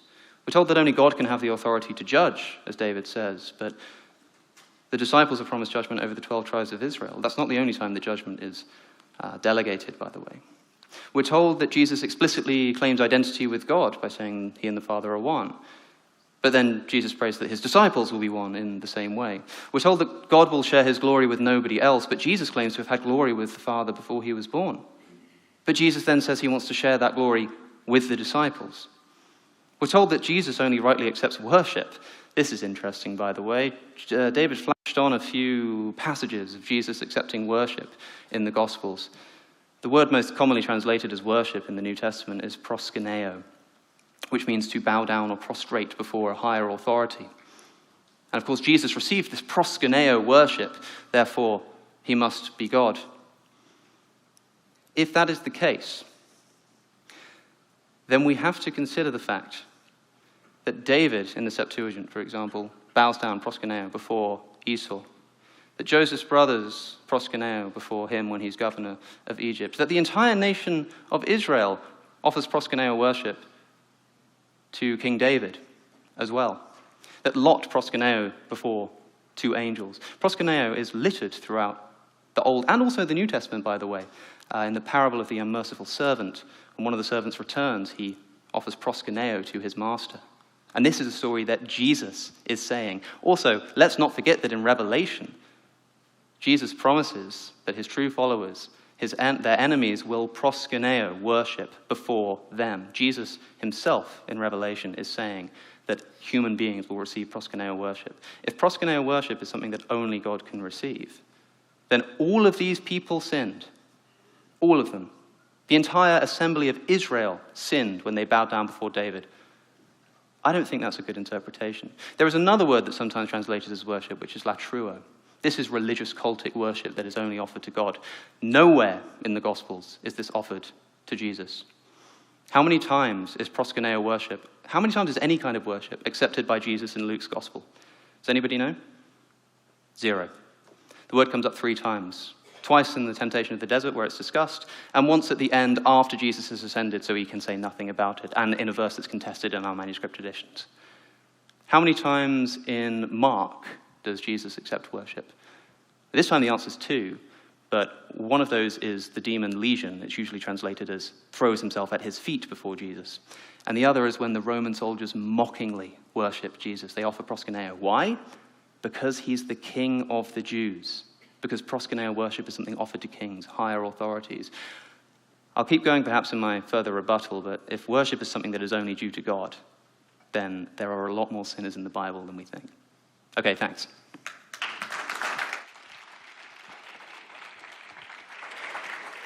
All right, so now David Wood is going to do his second 6-minute rebuttal, and then that will be followed up by Alex's 6-minute rebuttal. Make sure we start the clock when he's plugged in. Do you need slides, David? No, it's set to 12, though. I think this. I'll take it. This is 6 minutes. Are you plugged in? For your slides? I'm not using it. You're not using slides? No, I'm just... Okay, just making sure. All right, Alex says we're looking for the best explanation. I would submit that the best explanation for Jesus claiming to be one of the 2 powers in heaven, and for claiming to do things like judge the world and raise the dead at the resurrection, and for why his followers are praying to him and worshiping him and calling him God and the Son of God, and doing the same thing, doing the exact same thing that Jesus does, namely claiming to be one of the 2 powers in heaven, and for his enemies to repeatedly accuse him of blasphemy, ultimately sentence him to death, and then people who say the same thing, like Stephen, also find themselves being executed. I would say that the best explanation of that is Jesus was claiming to be God. That's just me. It's like if I met like 5, suppose I never heard a word from Alex, but I meet like 5 of his biggest fans, and they say, yeah, we love Alex, he's the Messiah. And then I run into 5 of his harshest critics, and they say, man, we can't stand that dude Alex, he thinks he's the Messiah. Even if I never heard a word from Alex, I'd be thinking he was claiming to be something like that, and that's what's giving his friends and enemies that indication. Likewise with Jesus, even if I didn't have any words with Jesus, if I just knew these guys people were being put to death for making these kinds of claims, and that his followers are going around worshiping him and praying to him, I would think he's saying something. Now, Alex apparently thinks that the best explanation is this divine name-bearing scenario. If so, Jesus did a really terrible job of getting that message across, and it doesn't seem like anyone really got the point unless we do some creative interpretations of some passages. Alex again quotes Exodus to say that, the angel of the Lord is just some representative who bears the name. Again, I quoted the exact same book he quoted where Yahweh says that I'm not going along with you anymore, which is Yahweh saying that he was the angel of the Lord who was guiding them. He says that his view is that Jesus is presented as the ideal servant of God. The ideal servant of God convinces people to bow down and worship him and pray to him and so on. This is what the ideal servant of God would do. That's a very strange ideal servant of God, since that's kind of precisely what you shouldn't do if you're not God. He says that proskuneo can mean bow down. Yes, the word proskuneo depends on the context. If it's a religious context, it refers to worship. Someone can just bow down to you out of respect, and that would be, you can bow down to a normal human. But guess what? We have clearly religious context in some of these passages. For instance, Matthew 14:33, they are freaked out. Those who were in the boat worshipped him, saying, "Truly you are the Son of God." It's a different sort of context than I want to ask you for a favor and I want to bow down out of respect. As for Philippians 2, it sounded like he was saying, Dunn's theory, that this is just saying that when it says who was in very nature God, it's actually the form of God, but this is just saying that he was a human being, and since he found himself as a human being, like we're all the image of God, he humbled himself, and therefore he was eventually exalted, and so on. It just doesn't work. I mean, just read it. Who being in very nature God, or you can just make up a translation and say image of God for fun. Who being in very nature God did not consider equality with God something to be used to his own advantage. Yes, that can mean seize. It can also mean used to his advantage. You look at what makes sense in context. Did not consider equality with God something to be used to his own advantage. Rather, he made himself nothing by taking the very nature of a servant, being made in human likeness.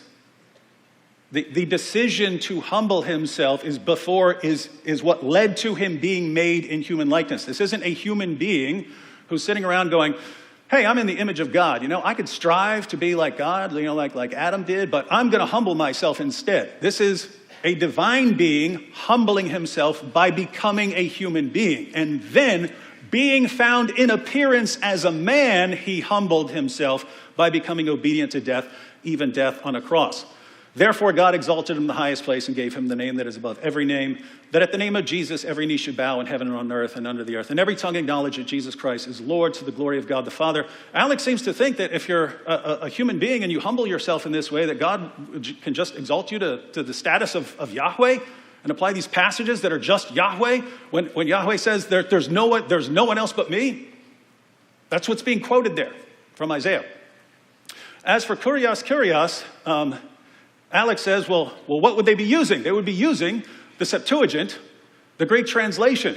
Yeah, and they went to a passage, they used the formulation kurios, which is specifically referring to Yahweh. That's what Jesus uses. He's quoting kurios. He's calling himself kurios. The only other use of that is the Septuagint, where it refers to Adonai Yahweh. So why is Jesus using that? And again, I only brought up that point because he brought up the point about the Septuagint and using it to interpret the claims of Christ. So I said, fine, let's go with it. We got in Luke, and therefore that's him claiming to be Yahweh. Was Jesus a bad communicator? He says, but Jesus wasn't clear, and he veiled his statements. So, yes, I grant all of that. Jesus was a careful communicator. He was careful about how he communicated certain things. He tried to unveil certain things over time when people were ready for it. That's not what I consider a bad communicator. I consider all of that part of being a very good communicator.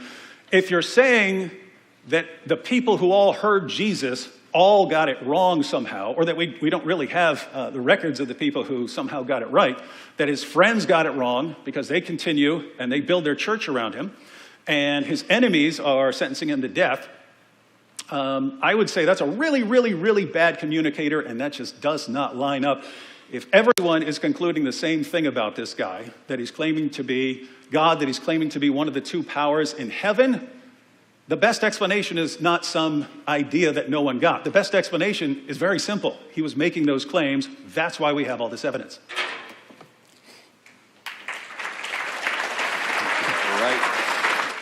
All right.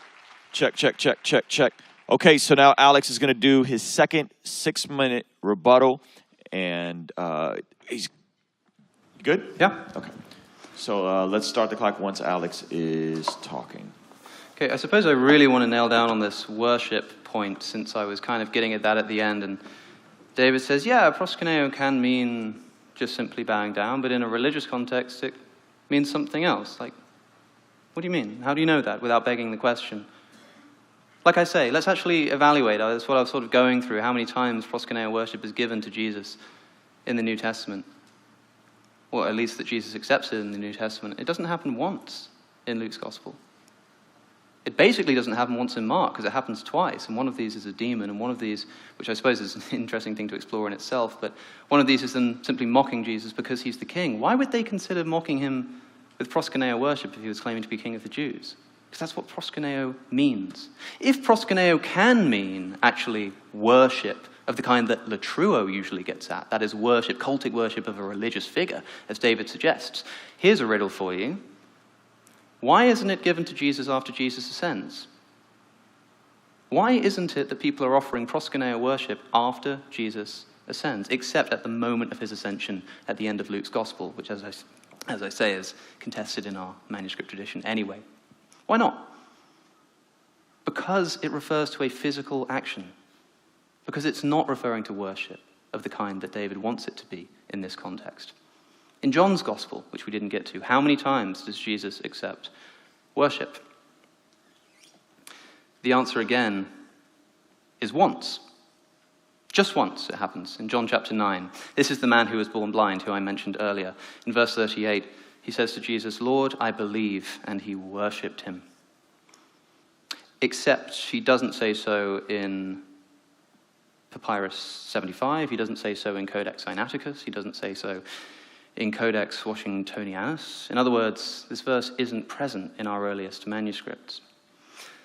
We're pretty confident that there are elements of the Gospels which are later interpolations, most famously the ending of Mark's Gospel, which is not in our earliest manuscripts, and the story of the adulterous woman, "Let he who is without sin cast the first stone," which are not in our early manuscripts. I'm interested as to whether David thinks that there are things in the Gospels which didn't actually happen, either because they're recorded incorrectly or because they are later interpolations. But at least in this case of worship, it seems to be a later interpolation. But at best, we've got one instance of Jesus accepting worship in John's Gospel, and our manuscript evidence seems to suggest that there's none. If worshipping Jesus is supposed to be some indication of his divinity, then why is it only Matthew's Gospel who seems to mention anything to do with worship and uses a term when there's another one available to indicate cultic religious worship to someone who's divine, yet he chooses a word which just means physical prostration before someone who has a higher authority, like, I don't know, maybe the Messiah? Like, the disciples bow down and worship Jesus. At what point do you think they began to get the picture that he was God? They knew that he was the Messiah for a long time, but I genuinely don't know when David thinks they began to realize that this person was God. Do you think there might be an instance of them offering proskuneo worship to Jesus before they'd fully realized that? I think so, because proskuneo worship is a physical action that's given to people who are of a higher authority. Just to belabor this point, in the Septuagint, here are some examples of proskuneo worship. Lot worships two angels in Genesis. Abraham worships the Hittites. Isaac blesses Jacob to have all the nations on earth worship him in Genesis. Jacob worships Esau. Joseph's brothers worship him. Abigail worships David's servants in 1 Samuel. Saul worships the dead Samuel in 1 Samuel. The sons of prophets worship Elijah in 2 Kings. David worships the temple in Psalm 5. All the people of Israel worship King David in 1 Chronicles. This is the same term, proskuneo. If David wants to suggest that sometimes this proskuneo worship can mean cultic religious worship, even though there's another word available that people use to mean that, but it's not being used in this instance for some reason, I want to know what that distinction is, and how we can know which kind of worship is being given without simply begging the question and saying that, well, when it's given to Jesus, it's obviously of the religious kind. Otherwise, as far as I'm concerned, this worship point is essentially bunk. Some of you might be thinking, hold on a second, in the temptation in the desert, Satan asks Jesus to worship him. And what does Satan say? Do you know? He says, it is written, worship God and serve him only. So you're only supposed to worship God. And people say that this is an indication that any worship of anybody other than God would be immoral. That interpretation cannot be the case. Firstly, because it would condemn all of the people that I've just listed to be sinners, including the entire assembly of Israel. That can't be it. Let's look again at this passage. Jesus is quoting a passage which, by the way, he's actually changed. In the Old Testament, the passage that he's quoting says, fear God, rather than worship God. But besides the point, the word only here qualifies not the word worship, but the word serve. Worship God and serve him only. Worship here is proskuneo, which we know that Jesus can't be saying only proskuneo towards God, because all of these people, including people that Jesus talks about himself, are offered proskuneo worship. Indeed, proskuneo's worship is promised to all of you in Revelation. So we know that he can't mean only worship God in that sense. But only qualifies the word serve. Worship God and serve him only. What is the word serve? Which Greek word is translated in this passage to serve? Does anybody know? Latruo, cultic religious worship. So this is a reaffirmation of the point that proskuneo worship is fine, but latruo worship is something special that can only be given to God. The key text here is James Dunn's, did the early Christians worship God? And as he rightly points out, there is no talk anywhere once in the entire New Testament of latruo worship being offered to Jesus. Why not? All right. Okay, so that concludes Alex's second rebuttal round. We're going to move to open discussion. And so we're going to actually move this table here in a second and add a second table just to give us a bit of space to breathe. How are you guys feeling? Let's do this. Let's everybody stand up and just get a stretch, move around. If it was a Tony Robbins event, we'll throw on some upbeat music. We're not going to do that, though. So we're going to add a second table to extend our space. So let's just make sure that's nice and centered. Let's move it closer to the stage if we could. Yeah, and then slightly over so we could just have two tables right next to each other.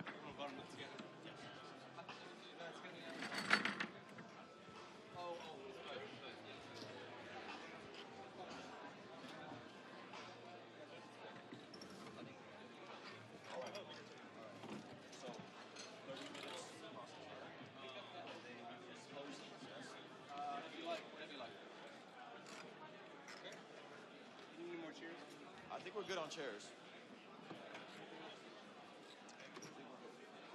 So the camera guys, they struck that little tape right there. So when people line up to ask questions, they're gonna line up right there. Where? See them right there. Oh, okay. So we got open dialogue right now.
All right, let's make it back to our seats, ladies and gentlemen.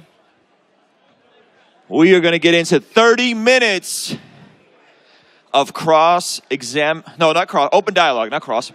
Open dialogue, 30 minutes, open dialogue.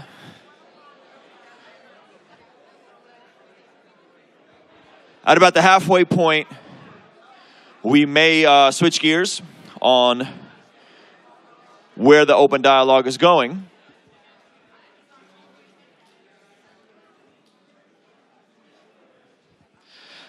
Let's get back, let's get settled. And then after that, we will have some Q&A right over where that tape is. Same style as the whole weekend with Ray Rock. Okay, everyone back? We're settled? We're good? All right, all right, all right. Well, shall we spark it off, gentlemen? Whatever you like. Let's do it. Open dialogue. Who would like to take the lead? Well, I have some questions, perhaps, to ask David about his position on Jesus' relationship to the Father, with particular regards to the authority that he derives from the Father. So, one question, for example. Why do you think that Jesus prays before raising Lazarus from the dead? The Old Testament says that God is the God of all flesh. If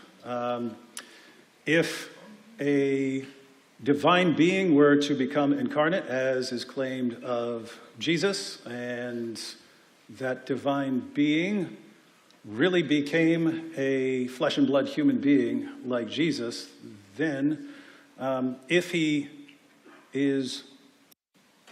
also had an eternal relationship with the Father, then I don't know if I'd expect him to be an atheist when he entered into creation. So in other words, if the Christian picture is correct, you've got Father and Son for all eternity. Son enters into creation. What's he going to be, an atheist? If he is going to, as part of it is, if he's going to be the ideal human or something like that. And so as far as what Jesus is going to do, you would continue the eternal relationship that you've had with the Father, and you would do that through prayer. So, what I mean to say is, could Jesus have risen Lazarus from the dead of his own accord, on his own authority? I suppose, yeah. Suppose. He said all authority has been given to him. It's been given to him by God, right? Which the way that I read that is that the Father has delegated the authority that is rightfully his to Jesus. And it's often said to me that Jesus raising people from the dead of his own authority is actually an indication of his divinity.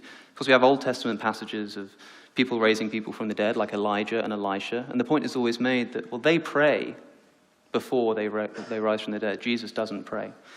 But before he raises Lazarus in John chapter 11, he looks upward and says, Father, I thank you for having heard me. I know that you always hear me, but I have said this for the sake of the crowd standing here, so they may believe that you have sent me. And when he says this, he cries out with a loud voice, Lazarus, come out. So Jesus is not only praying before raising Lazarus, but also saying that I always do this. It's just I'm doing it right now publicly, so there's no confusion that you're the one who sent me to do this. And so even in instances where Jesus appears to perform miracles of his own accord, such as calming the storm, or indeed raising other people from the dead, like the widow's child, he tells us here in John's Gospel that he always is in communication with God beforehand, but right now he's saying so publicly so that people will know that he sent him. Why does Jesus need to pray before he raises Lazarus from the dead? This is the exact same chapter where Jesus declares himself the resurrection and the life. That's right. And it's in the same book where Jesus says that he's the one who raises the dead at the resurrection. Everyone who's in their graves will hear the voice of the Son of God. Mm-hmm. And yes. So if you're thinking that when we talk about Jesus, we're thinking of him as some rogue deity who does things on his own, that's basically the entire meaning of John chapter 5. John chapter 5 is basically one response to this. Jesus heals on the Sabbath, And this freaks him out because they say, hey, what are you doing? He says, well, the Father's working until now, I'm working too. Yeah. And so since the Father's working, I get to work. You all don't get to work, I get to work. And then they accuse him of claiming to be equal to God. And then he explains it. That it's a verse that Muslims use. They say, he says, by my own self, I can do nothing. But if you look at what he's saying, it's, I can do nothing separately from the Father. But that's the same chapter where he claims that he's the final judge, where he claims that he's the one who raises the dead at the resurrection. And he explains it and says, for the Father judges no one, but has given all judgment to the Son, that all may honor the Son just as they honor the Father. Mm-hmm. The only way you would honor the Son the same way you honor the Father is if they have the same nature and attributes. You wouldn't honor anyone else like you honor God. Interesting. Do you believe and so Jesus is saying that the reason he's the one who judges everything is so that we honor him the same way we honor the Father. That sounds... Do you believe that the Father has a distinct loving relationship to the Son compared to the loving relationship he has to all of us, say?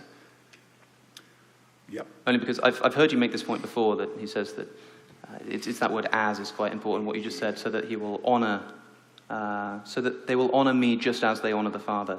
That word "just as" is kathos, which I mentioned earlier. That's also used when Jesus says, so they will know that you have loved me just as you have loved them.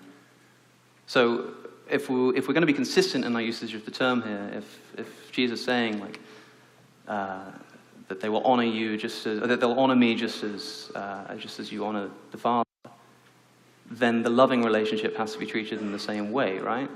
Well, I think you can say, I'm trying to think, if you say that, I could say I love this person just as I love my wife, and yeah, you'd be right. I could say, well, I just mean I love both of them, but not in, that wouldn't necessarily be saying I love that person exactly as I love my wife. That's why there are two words in the Greek. That's why there's like the word for as. No, I'm fine there. I'm talking about, you have to interpret words in context. Yeah. And what's the context of this?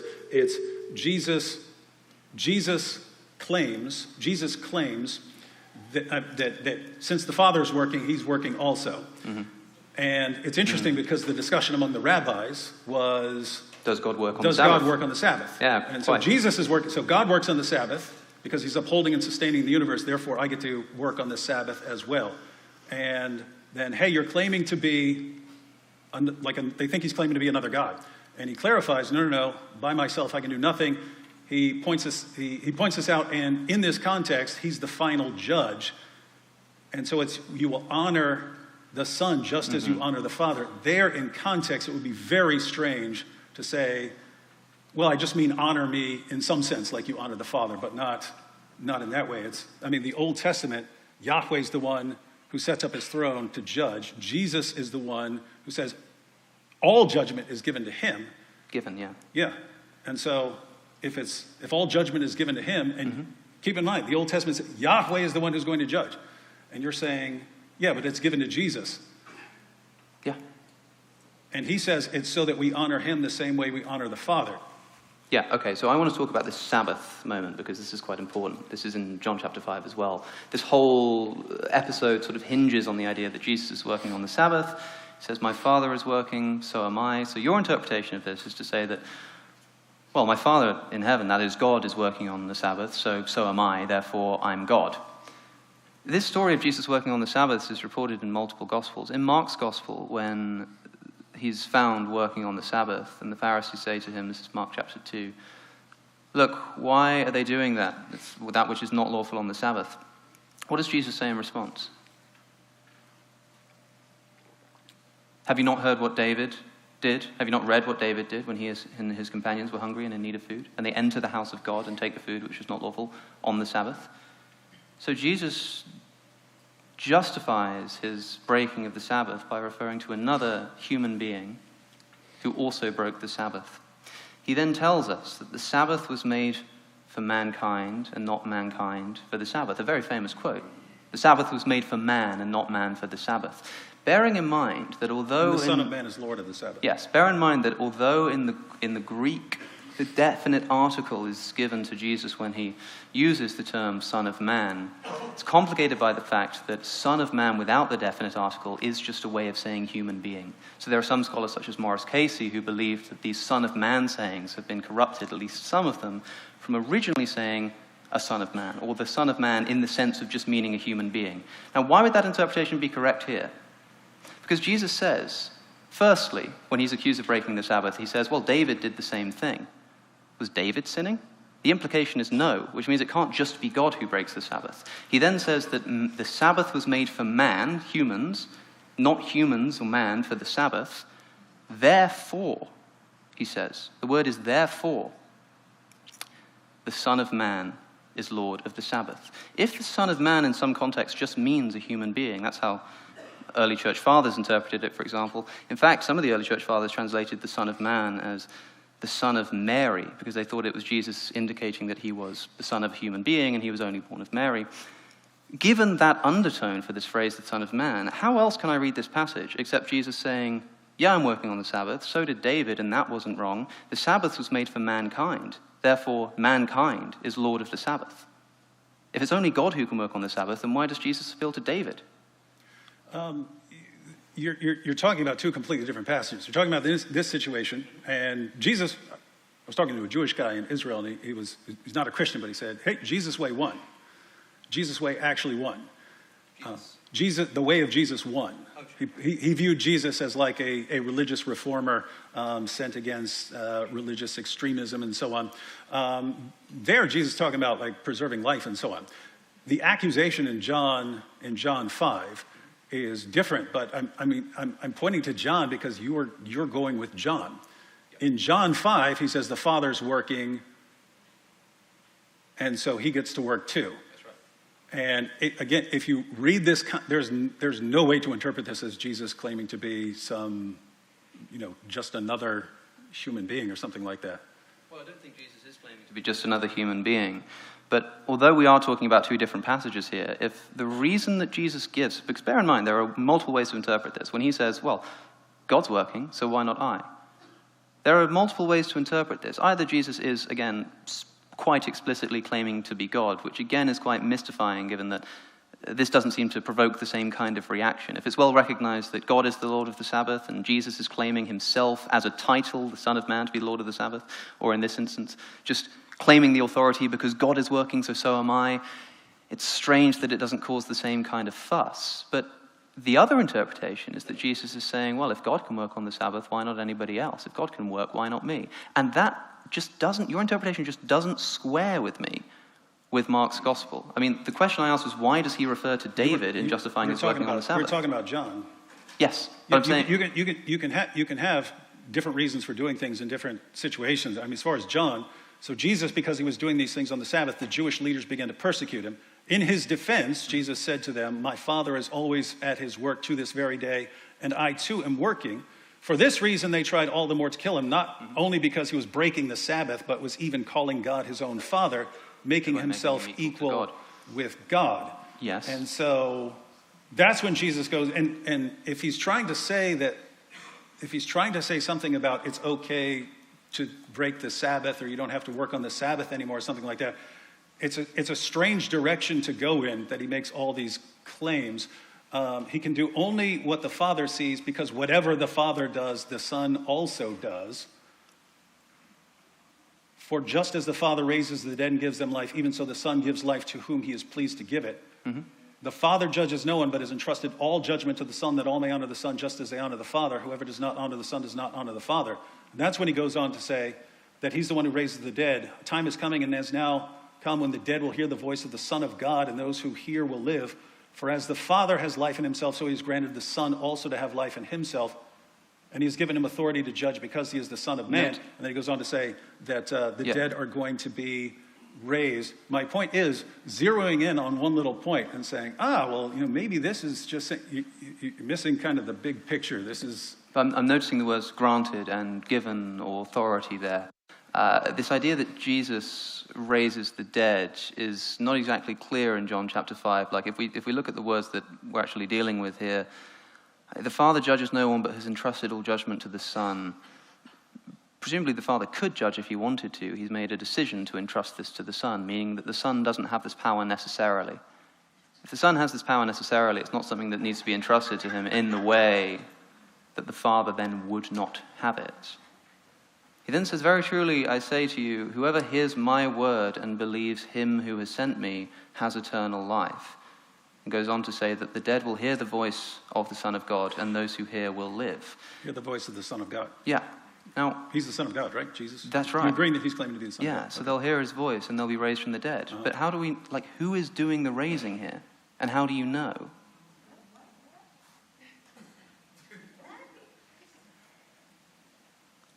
You're saying we're going to hear, people are going to, so you're saying someone else is raising them. God. When they hear the voice of the Son of God. So That's they're right. dead. They're just bones. They hear the voice of the Son of God. And then someone else raises them. For as the Father has life in himself, so he has granted the Son to also have life in himself. Life in himself. Yes, any power that Jesus has here is given to him by the Father. Why is Jesus, if God, in need of being given this power by the Father? You have this is the exact same issue that you have in Daniel 7, where the Son of Man coming with the clouds of heaven approaches the Ancient of Days, and he is given authority, glory, and sovereign power. So it's why is he being given authority and glory and sovereign power? Yeah. But even before that, it's the Son of Man coming with the clouds of heaven. Yeah. That's how he approaches. But again, it's Yahweh who comes with the clouds. So he's Yahweh, and then something happens, and then he's given... The Son of Man is Yahweh. Do you think that that was how Daniel 7 was interpreted by anybody before? Daniel saw a vision. That's right. This is one of the issues as far as this is one of the issues that comes up in the two powers in heaven. Yeah. Because it's, again, Yahweh is the only one who comes with the clouds in the Old Testament. And here you have the Son of Man who receives worship and so on, and is worshipped by all nations. But notice, he approaches, and then he's given authority, glory, and sovereign power. But if you line that up with the Creed in Philippians, if you line that up with John 1 and so on, you get kind of a big picture. And you can take like John 1:1, in the beginning was the Word was with God, the Word was God, and then the Word became flesh and dwelt among us. That's after all things are created through him. And you find the same thing in Philippians 2, early Christian creed.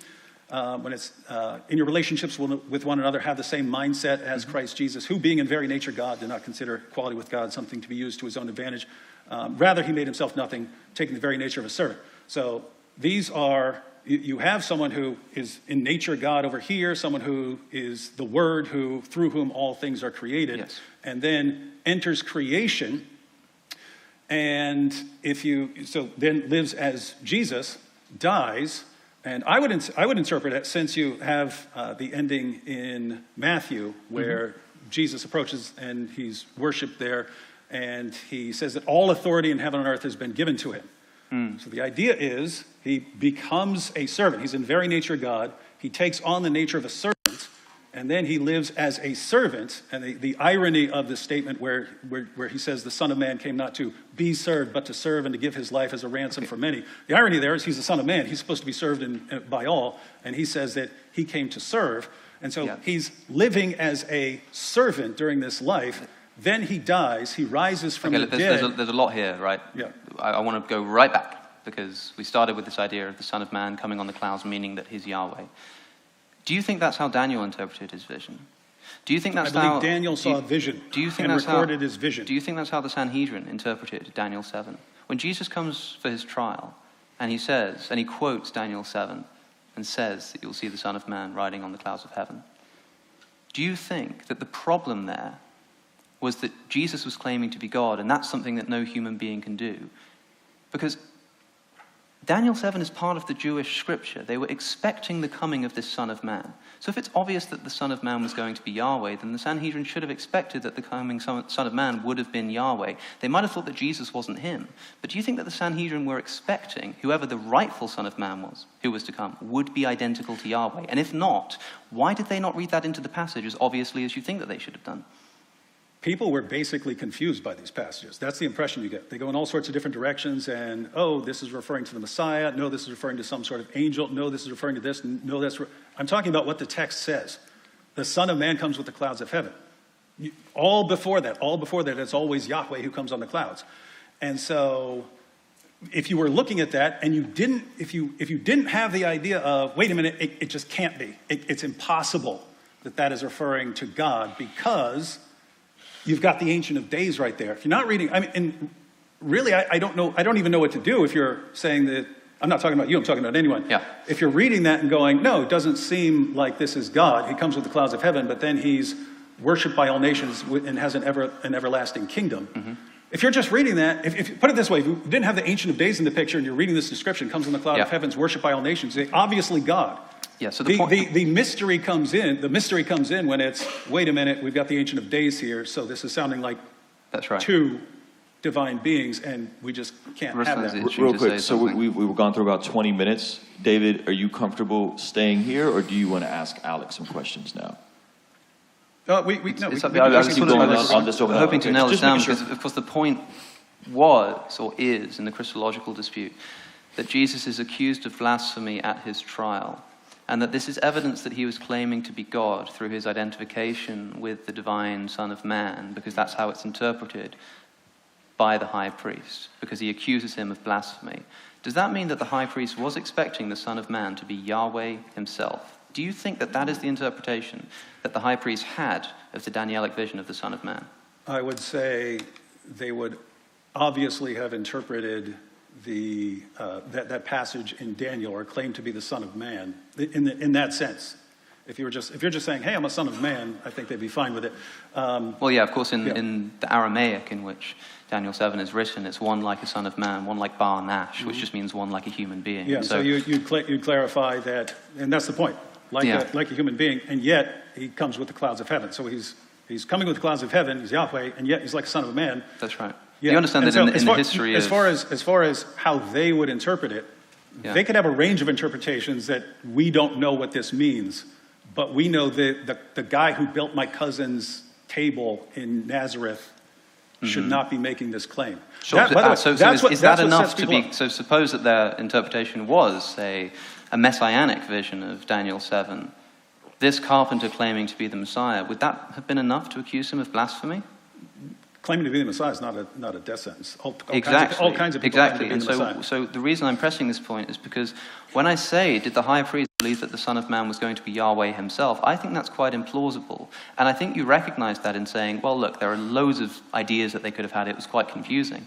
But if Jesus wouldn't be accused of blasphemy for merely claiming to be the Messiah, if you had a messianic interpretation, he wouldn't be accused of blasphemy for claiming to embody the nation of Israel, if you have the idea that the Son of Man represents Israel, which is another view. It has to be. Israel comes on the clouds of heaven? It has to be. And is worshipped by all nations?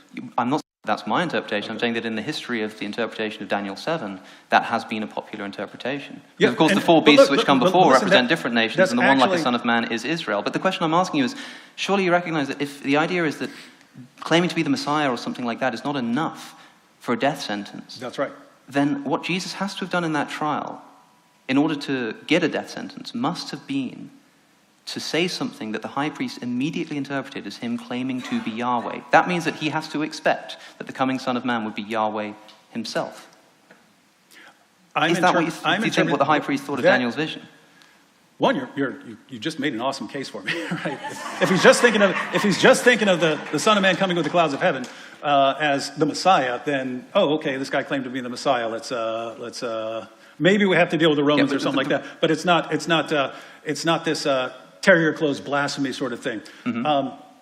What you find in that passage, people struggle with that. Again, the reason is because it sounds like it's talking about Yahweh when the Ancient of Days is Yahweh.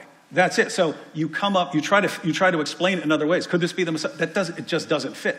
Could this be the nation of Israel? It doesn't fit. There are all these interpretations, but that it's clear if a guy says, you will see the Son of Man coming with at the right hand of power and coming with the clouds of heaven. Yeah, it doesn't seem like they were taking that to just be a claim to be the Messiah. That interpretation, and you're right, that I'm bolstering the case here that Jesus must have been claiming to be Yahweh. What I'm saying is that if your position is correct, and that is the only thing that he could have been accused of blasphemy for, then you have to presuppose that the high priest had that interpretation of Daniel 7, which just seems so implausible to me. That that's what they thought Daniel 7 meant. That that's what they thought at that time that it meant. That this Son of Man, who they did expect to come, would be Yahweh himself. Is that what you think they thought? Because you have to, for this to run. I don't have the records of the high priest. If he says, this guy just claimed to be the Son of Man coming with the clouds of heaven. And again, if you just read the passage, if you just read in Daniel 7, if you didn't have the Ancient of Days there, it would be indisputable it's talking about God. But you've got the Ancient of Days there. So what's the context of this? First century, they're dealing with this two powers in heaven issue. And they don't know how to deal with it. They're coming up with all sorts of explanations for what this second power is. And then Jesus claims to be one of them. When does the two powers in heaven, idea, heresy, if you want to call it that now, when does that begin to emerge? BC. What evidence do you have of the popularity of the two powers in heaven idea in Second Temple Judaism? The main discussion that's used, like in Siegel's book, is the later rabbinic commentaries. But so you have in like the late 1st and 2nd century, right? Yeah, that's when they're talking about that's when it actually becomes a big deal. That's when Jewish orthodoxy is forming. So in other words, it's a relatively fringe position beforehand. No, it was fairly popular. What's your evidence for that? As far as I understand, it's a relatively fringe position. You have all these issues that are in the Old Testament, but then you have the Targums. You have the Targums that are they're putting Old Testament passages into Aramaic and so on, and they start giving some interesting translations of some of these passages and so on, and treating. There's a lot of other issues, like even with the name and with the word, and that's why Boyarin says the ideas are already there, because you have passages where they're interpreting the word, where they're interpreting the word of God as a personal agent and so on. So the idea is it's drawing a parallel between that and John's Gospel. James McGrath on the two powers. The evidence surveyed thus far gives no support for dating the origins of the controversy even to the 2nd century. It is, of course, possible that the controversy did arise in the 2nd century, but it has not yet had sufficient impact to leave any clear or explicit trace in the traditions and literature from that period. When you have the rabbis forming Jewish orthodoxy, they're clearly responding to the issue of the two powers in heaven. Yeah, when's that happening? Yeah, that's later, but they're talking about things that happened earlier. But because, remember, what we're talking about here is the idea of the Son of Man that the high priest would have had at Jesus' trial. If the two powers in heaven idea is something that only emerges in the late 1st and 2nd century... No, that's when it's being labeled a heresy. That's when they're declaring it a heresy, right. And they're setting out to refute it. But what I'm asking is why is it that if this is already a controversy that has emerged and is extant to the extent that the high priest believes it, then why is it leaving no trace in our traditions and literature from that period? Why, in other words, does it seem... What traditions do you have? What commentaries are you talking about from the 1st century? Well, that's a silence thing, because I don't have commentary. What commentaries do I have that don't mention it? That's a bit of a broad question. I'm asking what commentaries you have that do. If the rabbis are talking about these earlier controversies, and they're dealing with, because you have the Christians went one way with it. Yes. You had the Gnostics. It became an issue for the Gnostics because the Gnostics interpreted, they believed in the two powers in heaven, and they said they're basically in conflict. The two powers are in conflict. Yep. And so the Gnostics ran with that. And then you had Jewish mystics who were running with the issue. You think the Gnostics believed in the two powers in heaven heresy as you've described it? They believed in the two powers. Because as far, and I really actually don't know. They went in a completely different direction. So the Christian direction was father and son. You've got Father and Son. You've got Son of Man coming with the clouds and Ancient of Days. You've got God and the Word of God. You've got Paul calling the Father God and calling Jesus Lord and so on. So you see it all over there. They have the two powers, but the two powers are in harmony and have always been so. Yeah. The Gnostics believed in the two powers, and they believe that they're in conflict. And so anyway. Okay. Look, I really don't know here, but I think that this hinges on the evidence that the two powers in heaven idea is a popular enough controversy in the time of Jesus' lifetime, that the high priest Well, of I the mean, Sanhedrin would have believed it. And as far as I can see, the you evidence... can tell what he believed by how he reacts. So you do think that this is what he believes then? Like, I you're don't- committing yourself to that view, in other words, that this is the view that the high priest had of Daniel 7, that the Son of Man would be Yahweh, that even before Jesus came along, this high priest must have read Daniel 7 I have and no gone, idea. He "That could have man a must-" range of ideas. No, but So you just say you can't you claim can't to say be you have this no guy. idea, because if your whole claim is that Jesus couldn't have been accused of blasphemy for anything other than claiming to be God, I've never said that. in this instance, like, what other interpretation of Daniel 7 do you think would this, let me put it this way, what interpretation other than the one that I've just described of Daniel 7 could the high priest have that would cause him to accuse Jesus of blasphemy based on the words that he said? As far as you can tell in commentary, they can't figure out what it means, right? And so the question is, how is the high priest interpreting what Jesus is saying? So how are they interpreting what Jesus is saying? And Jesus is identifying himself as the Son of Man, who they already expected to come from Daniel 7, and they interpret that as him claiming to be Yahweh? It really looks like Because that. I don't know think else that's to what do. you have to say, right? You have to say that they think he's if claiming I- to be if- I Yahweh. mean, but put it- in order to say that, you have to believe that that is how he interpreted Daniel 7. Look, no, I don't. He could have a range of interpretations and say, like put it this way.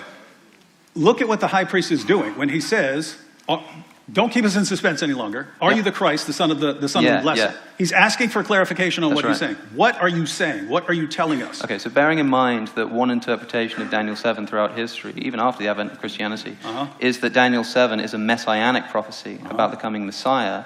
If Jesus is asked, "Are you the Messiah?" and he responds by quoting Daniel 7, if one of the interpretations of Daniel 7 is that it's talking about the Messiah, then why would they not just think he was claiming to be the Messiah?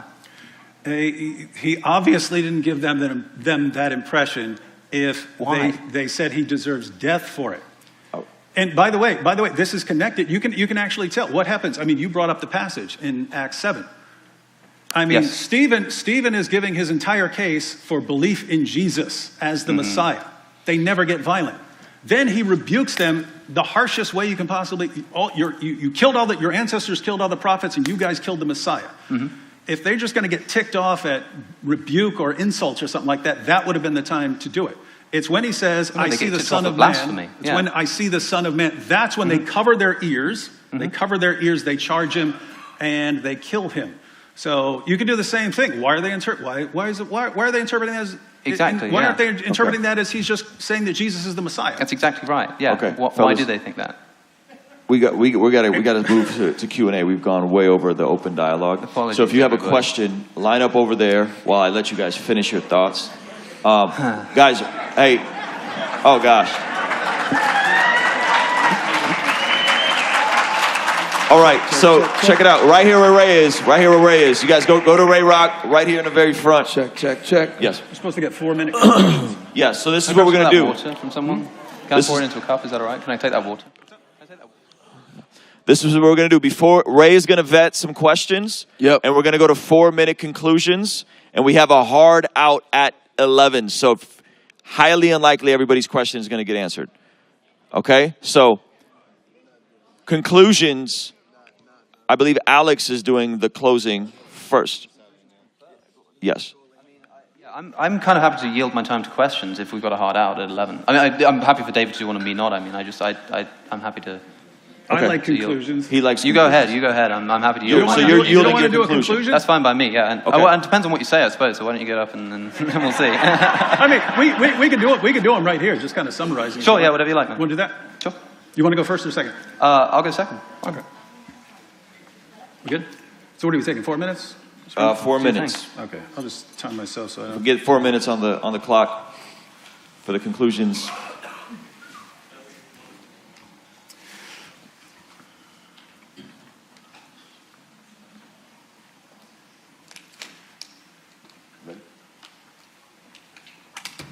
Hey, it's counting down from 30. I got a 30-minute conclusion.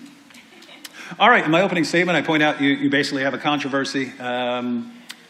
We know that there's a controversy going on, and we see how Christians are responding to that. And basically, up until Orthodoxy defines the two powers issue as a heresy, you had a wide range of views, a wide range of interpreting these various texts and so on. it's pretty clear what happens when Jesus comes along. And we looked. It's interesting, I quoted multiple passages in Mark, and I quoted Q, as far as Jesus saying that all things have been handed over to him by his Father. No one knows the Son except the Father. No one knows the Father except the Son, and anyone to whom the Son chooses to reveal him. I quoted those because I assumed that he was going to reject John, and so I was quoting some of our earlier material, and then the Creed in Philippians and so on, where, I don't know if you noticed, but everyone seems to be doing the same thing. And it's the same issue that arises in the Old Testament. You have Yahweh sending Yahweh. You have Yahweh sending the angel of the Lord, but the angel of the Lord is Yahweh, and Yahweh says that he's the angel. You have the Ancient of Days and the Son of Man coming with the clouds of heaven. So you have these issues, and people are confused about it. But then you look to the New Testament, and they're doing the exact same thing that was going on in the Old Testament. But now they're defining it as Father, Son, God, and the Word, but the Word is also God. Paul saying God, the Father is God, and Jesus is Lord. And they also bring in the Son of Man and the Ancient of Days with Jesus and so on. So you've got all these passages, they're all doing the same thing. It's pretty clear what's going on. And the question is, we look at what Jesus says. It sounds like he's claiming to be one of the two powers in heaven in multiple ways. We look at what Jesus does. He's claiming to do things like judge the world and raise the dead at the resurrection. We look at what his followers say. We look at what his followers do. We look at what his enemies say. We look at what his enemies do. And everything we can look at gives the indication that this guy was making claims that caused people to either worship him and start praying to him and doxologies and so on, or saying that this guy has to die. And if that's all just a miscommunication, this is like beyond anything else. You want to say Jesus wasn't the greatest communicator and so on because he slowly unveiled things for people who weren't ready to hear it. That's very different from saying everyone got the message horribly, horribly wrong. And so I just wanted to conclude here with the last minute. I wanted to revisit the famous quote from C.S. Lewis. That the trilemma, the problem with the trilemma was that it didn't rule out, it didn't include certain other options. So it's presented as Lord, Liar, Lunatic, but you've got the legend possibility that it doesn't include. What if all this is later legendary development? Well, we've seen that can't be the case because everyone concludes this. It's all over the place. It's in our earliest material, and we can trace this back to within 2 years of the formation of the church when Paul is persecuting the church. What's he doing? He was persecuting people for calling on the name of Jesus the way they're calling on the name of the Lord. This means that the early church had this view. And the other option would be Jesus is a terrible communicator and everyone misunderstood him. And that, I just have to say, again, given how Jesus taught, I can't believe that everyone is horribly misunderstanding. And so when we rule those out, I think we can agree with C.S. Lewis, who said, I'm trying to prevent anyone saying the really foolish thing that people often say about him.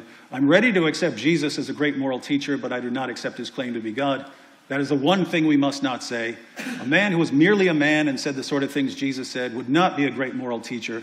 He would either be a lunatic on the level with the man who says he is a poached egg, or else he would be the devil of hell. You must make your choice. Either this man was and is the Son of God, or else a madman or something worse. You can shut him up for a fool, you can spit at him and kill him as a demon, or you can fall at his feet and call him Lord and God. But let us not come with any patronizing nonsense about his being a great human teacher or a terrible communicator. He has not left that open to us. He did not intend to. All right. Sure. Actually,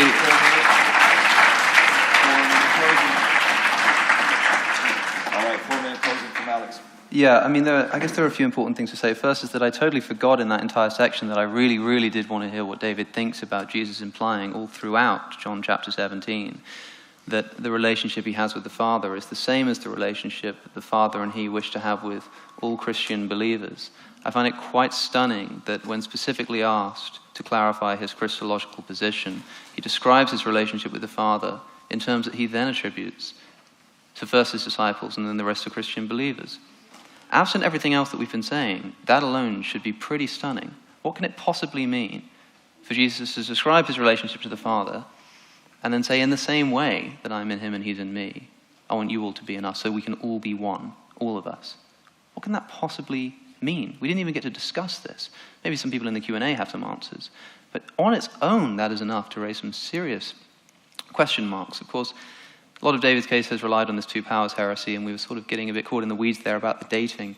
I read a quote from James McGrath, which I didn't finish because it's quite long, but he goes on to say, and this is in The Only True God, early Christian monotheism in its Jewish context. He says, of course, conversely, the absence of evidence for the existence of the heresy in this period surveyed so far does not prove that it did not yet exist. Of course that's true. However, in view of the clear polemic against two powers in later writings, and the complete absence of such polemic in earlier writings, this at least strongly suggests the possibility that the two powers only became an issue for whatever reason in the period after those documents were put in their present form. In other words, this two powers discussion doesn't seem to crop up at all until it's too late to have influenced the high priest. And I want to know why, I suppose, that's the case. I want to know why it is that Jesus also says that the glory he receives from the Father will be given to the disciples and given to everybody else. I want to know why Jesus is given the authority to forgive sins, which at least is interpreted by his Jewish opponents as something only God can do, and then gives it to his disciples, the same authority at the end of John chapter 20, saying, as the Father has sent me, I'm now sending you. What is going on here? Why is Jesus passing on all of these divine prerogatives and unity to his disciples in precisely the way that he got them from the Father? If any of these instances, any of these divine... And the same thing with judgment, by the way, which David keeps coming back to, which God also delegates to other people. Again, we haven't heard much response on these ideas of it's not just Jesus who gets to judge, but Jesus also delegates that judgment. The example I gave was delegating judgment of the 12 tribes of Israel to his disciples, which is something we're pretty sure he historically actually said, because he says that the 12 of you will sit on 12 thrones, judging the 12 tribes of Israel. Meanwhile, Judas is currently present. So it's likely he actually said this, because it's not something a later Christian writer would make up. There are Christian interpretations as to why he would have still said 12, of course, but it's an unnatural thing for someone to have made up. So we think he actually said it. He's delegating his judgment. Why is Jesus taking all of these divine prerogatives and giving them to human beings, if he's more than just a human being himself? But of course, he's not just a human being qua his position. He's a very special kind of human being, someone who, according to the non-gospel New Testament sources, is exalted, given the name above every other name. Interesting implication for the divine name-bearing model, by the way. What is the best interpretation, is all I basically have to ask of all of these points. I mean, we got quite caught up in there in the nature of blasphemy and what Jesus could have been claiming.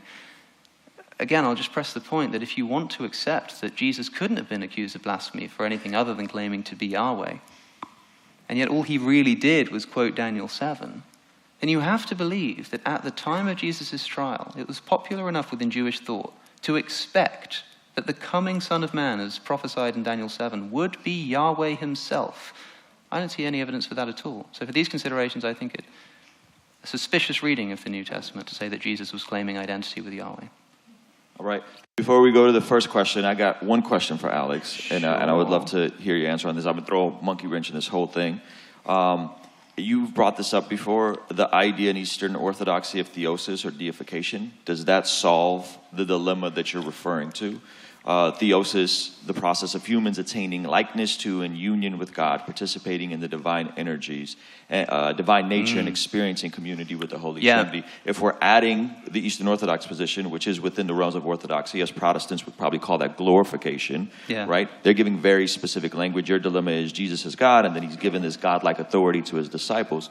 Could you concede potentially that that solves the dilemma? Only if that also describes how Jesus relates to his own Father. Because, of course, constantly Jesus is using the word kathos, or kathos, which means just as, in the same way as. So, sure, maybe this is talking about a kind of elevation of humans to share in the likeness of God in some other kind of way, but... Deification. Deification. But then Jesus would have to see himself in the same way, which is in so many words what I'm trying to say Jesus was, in fact, doing. So, yes. Okay, cool. All right, we're going to go to questions. Let's. All right, we have 8 minutes. Got it. We're going to get through this real quick. We got a question from Avery. All right. Oh, you holding the mic? Okay. All right, for sure. What's going on, guys? I guess we just play. So this is a question for Alex, man. How you doing, man? Hey, you mentioned, God logic. Yes, yes, sir. You mentioned in Hebrews 1 where, God is speaking, God spoke to us, yes. through prophets. Now he speaks to us through his son, and you're saying, where was Jesus then, back then? He should have been active.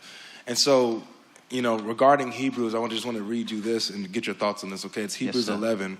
Regarding Moses, it says, by faith, Moses, and I'm going to just skip down to 25 and 26 for time, choosing rather to be mistreated with the people of God than to enjoy the fleeting pleasures of sin, he considered the reproach of Christ greater wealth than the treasures of Egypt, for he was looking to the reward.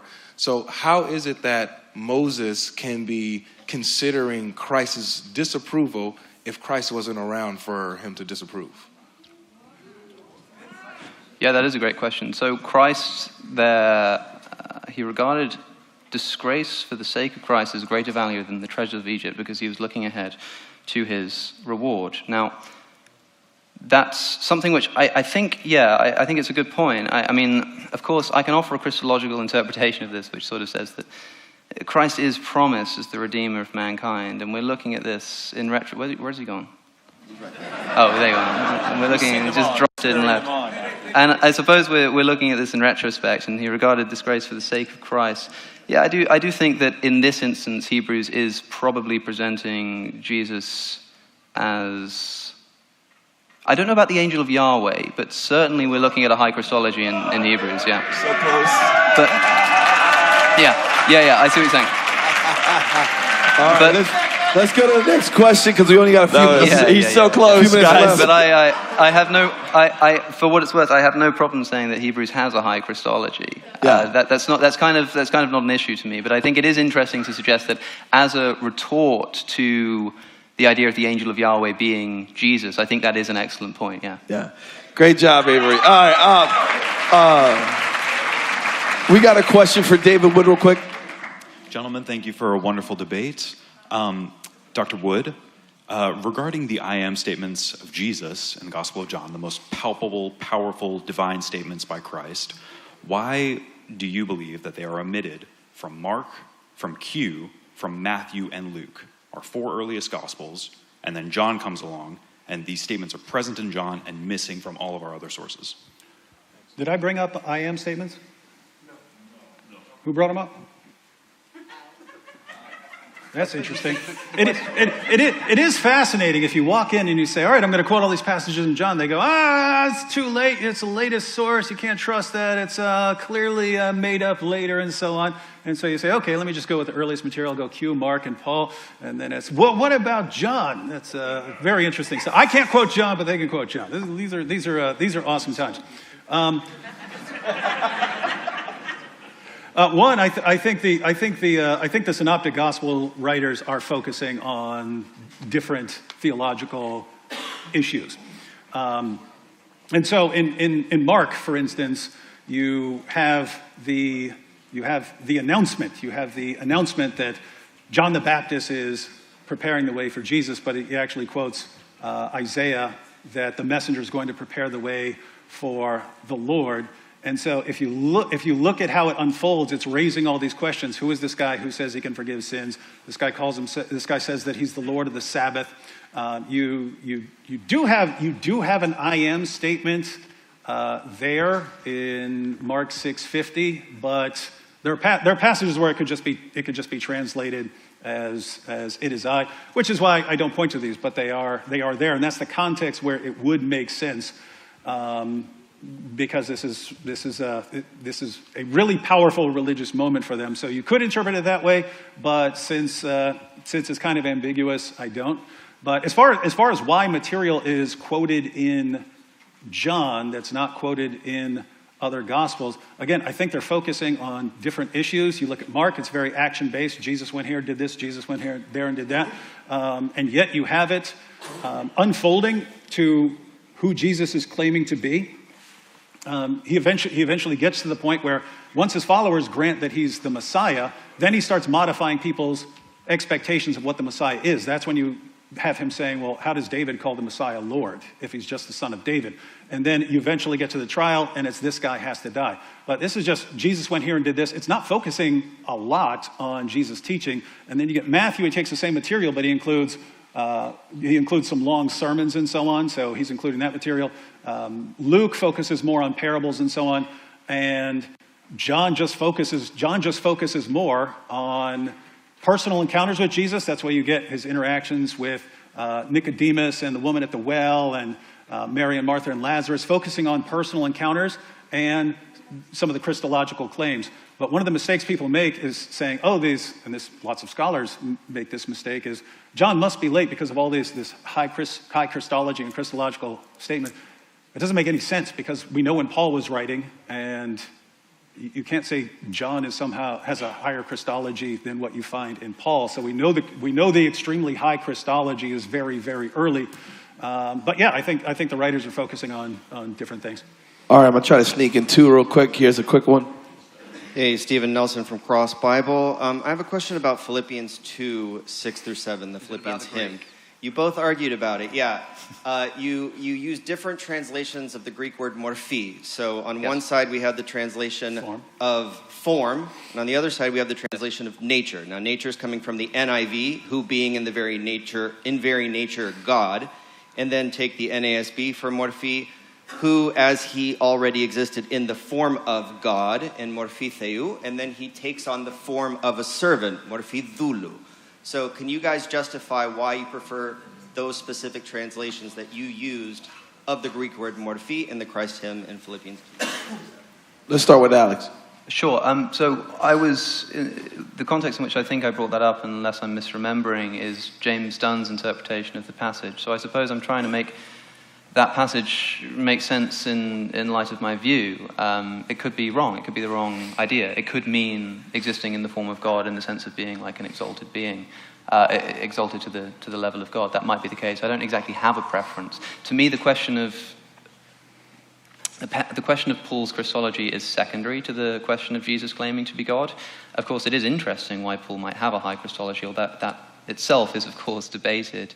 But I think it's an interesting idea to explore, but I'm happy for the sake of argument to just grant that Paul had a high Christology. So I don't know which is the best interpretation. I think you would be a much better person to inform. And in fact, I'd like to know your opinion. I spoke to this chap earlier, and you sort of you run a biblical Greek cross-comparison website, so I would love to know what your interpretation of the verses, or the word, I mean, morphe.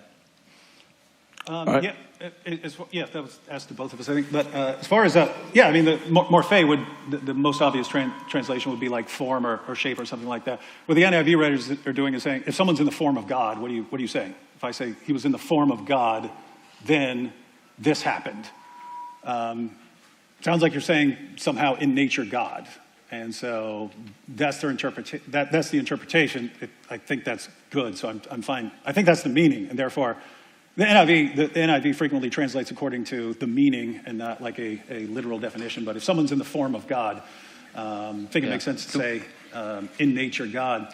What doesn't make sense is what Dunn does is he takes it as like this means the image of God, and it just doesn't make sense with the rest of the passage. Something that is worth pointing out, I suppose, is that the same word morphe is used in the long ending of Mark, where Jesus appears in a different form to two of them. So if morphe is supposed to mean sort of essence, as in the morphe of God meaning like having the same sort of essence as God, if that's what it's supposed to mean, then it's unclear why the writers of the long ending of Mark would say that he appeared to two other people in a different morphe. It seems to maybe imply something. No, that makes perfect sense. If I say someone changes appearance or something like that, then that makes perfect sense. If I say someone is in the form of God, what could that possibly mean? What does it mean to be in the form of God? That's what they're saying. What does it mean to be in the form of God? You have to be, there's got to be something. There's got to be something about being in nature God. Yeah. All right. What else is in the form of God? I can understand what, if I could change my form, I know what it would mean to change into the form of that guy. Yeah, well, of course. I don't know what it would be to change in the form of God. If Dunn's interpretation is correct, which I don't know if it is, but I think it's an interesting one to consider, then morphe in that context is talking about being made in the image of God, and so to be in the form of God means to be made in the image of God, and so to appear to someone in a different form means to look different, perhaps. It seems perfectly consistent, in other words. I don't think It just makes no sense because that's before he makes himself nothing by taking the very nature of a servant being made in human Yeah, that's the likeness. problem. I think that's the problem with Dunn's interpretation here, but it's not a problem with the word agree on that. morphe, which we We can agree. discuss that if you like. As far as the translation, totally fine. But the with word saying itself, actually, he was yeah, in what the form do of you God think about the and word then made morphe? himself nothing. It depends on how deep the form goes, but the key is that in verse 7, he takes on the form of a servant. So he starts out in a divine form and then descends into taking his human form. Which I think is what David was getting at as well, right? Yeah. Well, thank you. It's good. Excellent. I'm going to sneak this last one in here. Sure, fine by me. Appreciate it. So this one's for Alex primarily. Okay, so in the Babylonian Talmud, Sanhedrin 38b, there's a discussion, a rabbinic discussion about Daniel chapter 7, and they're asking about the verse, I looked till thrones, plural, were placed. It says, one throne is for him and one throne is for David. This is a statement of Rabbi Akiva. Rabbi Yosei said to him, Akiva, blah, blah, blah. Rather, the correct interpretation is that both thrones are for God, as one throne is for justice and the other is for mercy. So why would the rabbis, because you're asking about what did the high priest interpret the passage to mean? So why would the later rabbis of the 2nd century, or of the late 1st century, have come up with an interpretation saying the Son of Man is God after the advent of Christianity? Right, okay, so the passage says that there are two, this is from Sanhedrin, right? Yes. That there are two thrones, one for justice, one for mercy. Yes, and this is referring to the rabbinic concept of Hamidot, the two forms of God, justice and mercy, Elohim and Adonai. Sure. Okay, so in this interpretation, which is Jesus and which is the Father? Well, what I mean to say is, if this is the interpretation in mind, that You might need to clarify your point. Which is the Father and which is Jesus? Justice or mercy? Which is which? No. I'm simply asking because you said that you said it was implausible to suggest that the high priest would have interpreted that the Son of Man in Daniel 7 is Say Yahweh. what you said at the beginning first about who said what and what the response was. So Rabbi Akiva said, one throne is for the Holy One and the other is for David, meaning the Messiah. And then Rabbi Yosei rebukes him and says, no, both thrones, the Ancient of Days and the Son of Man, are for God.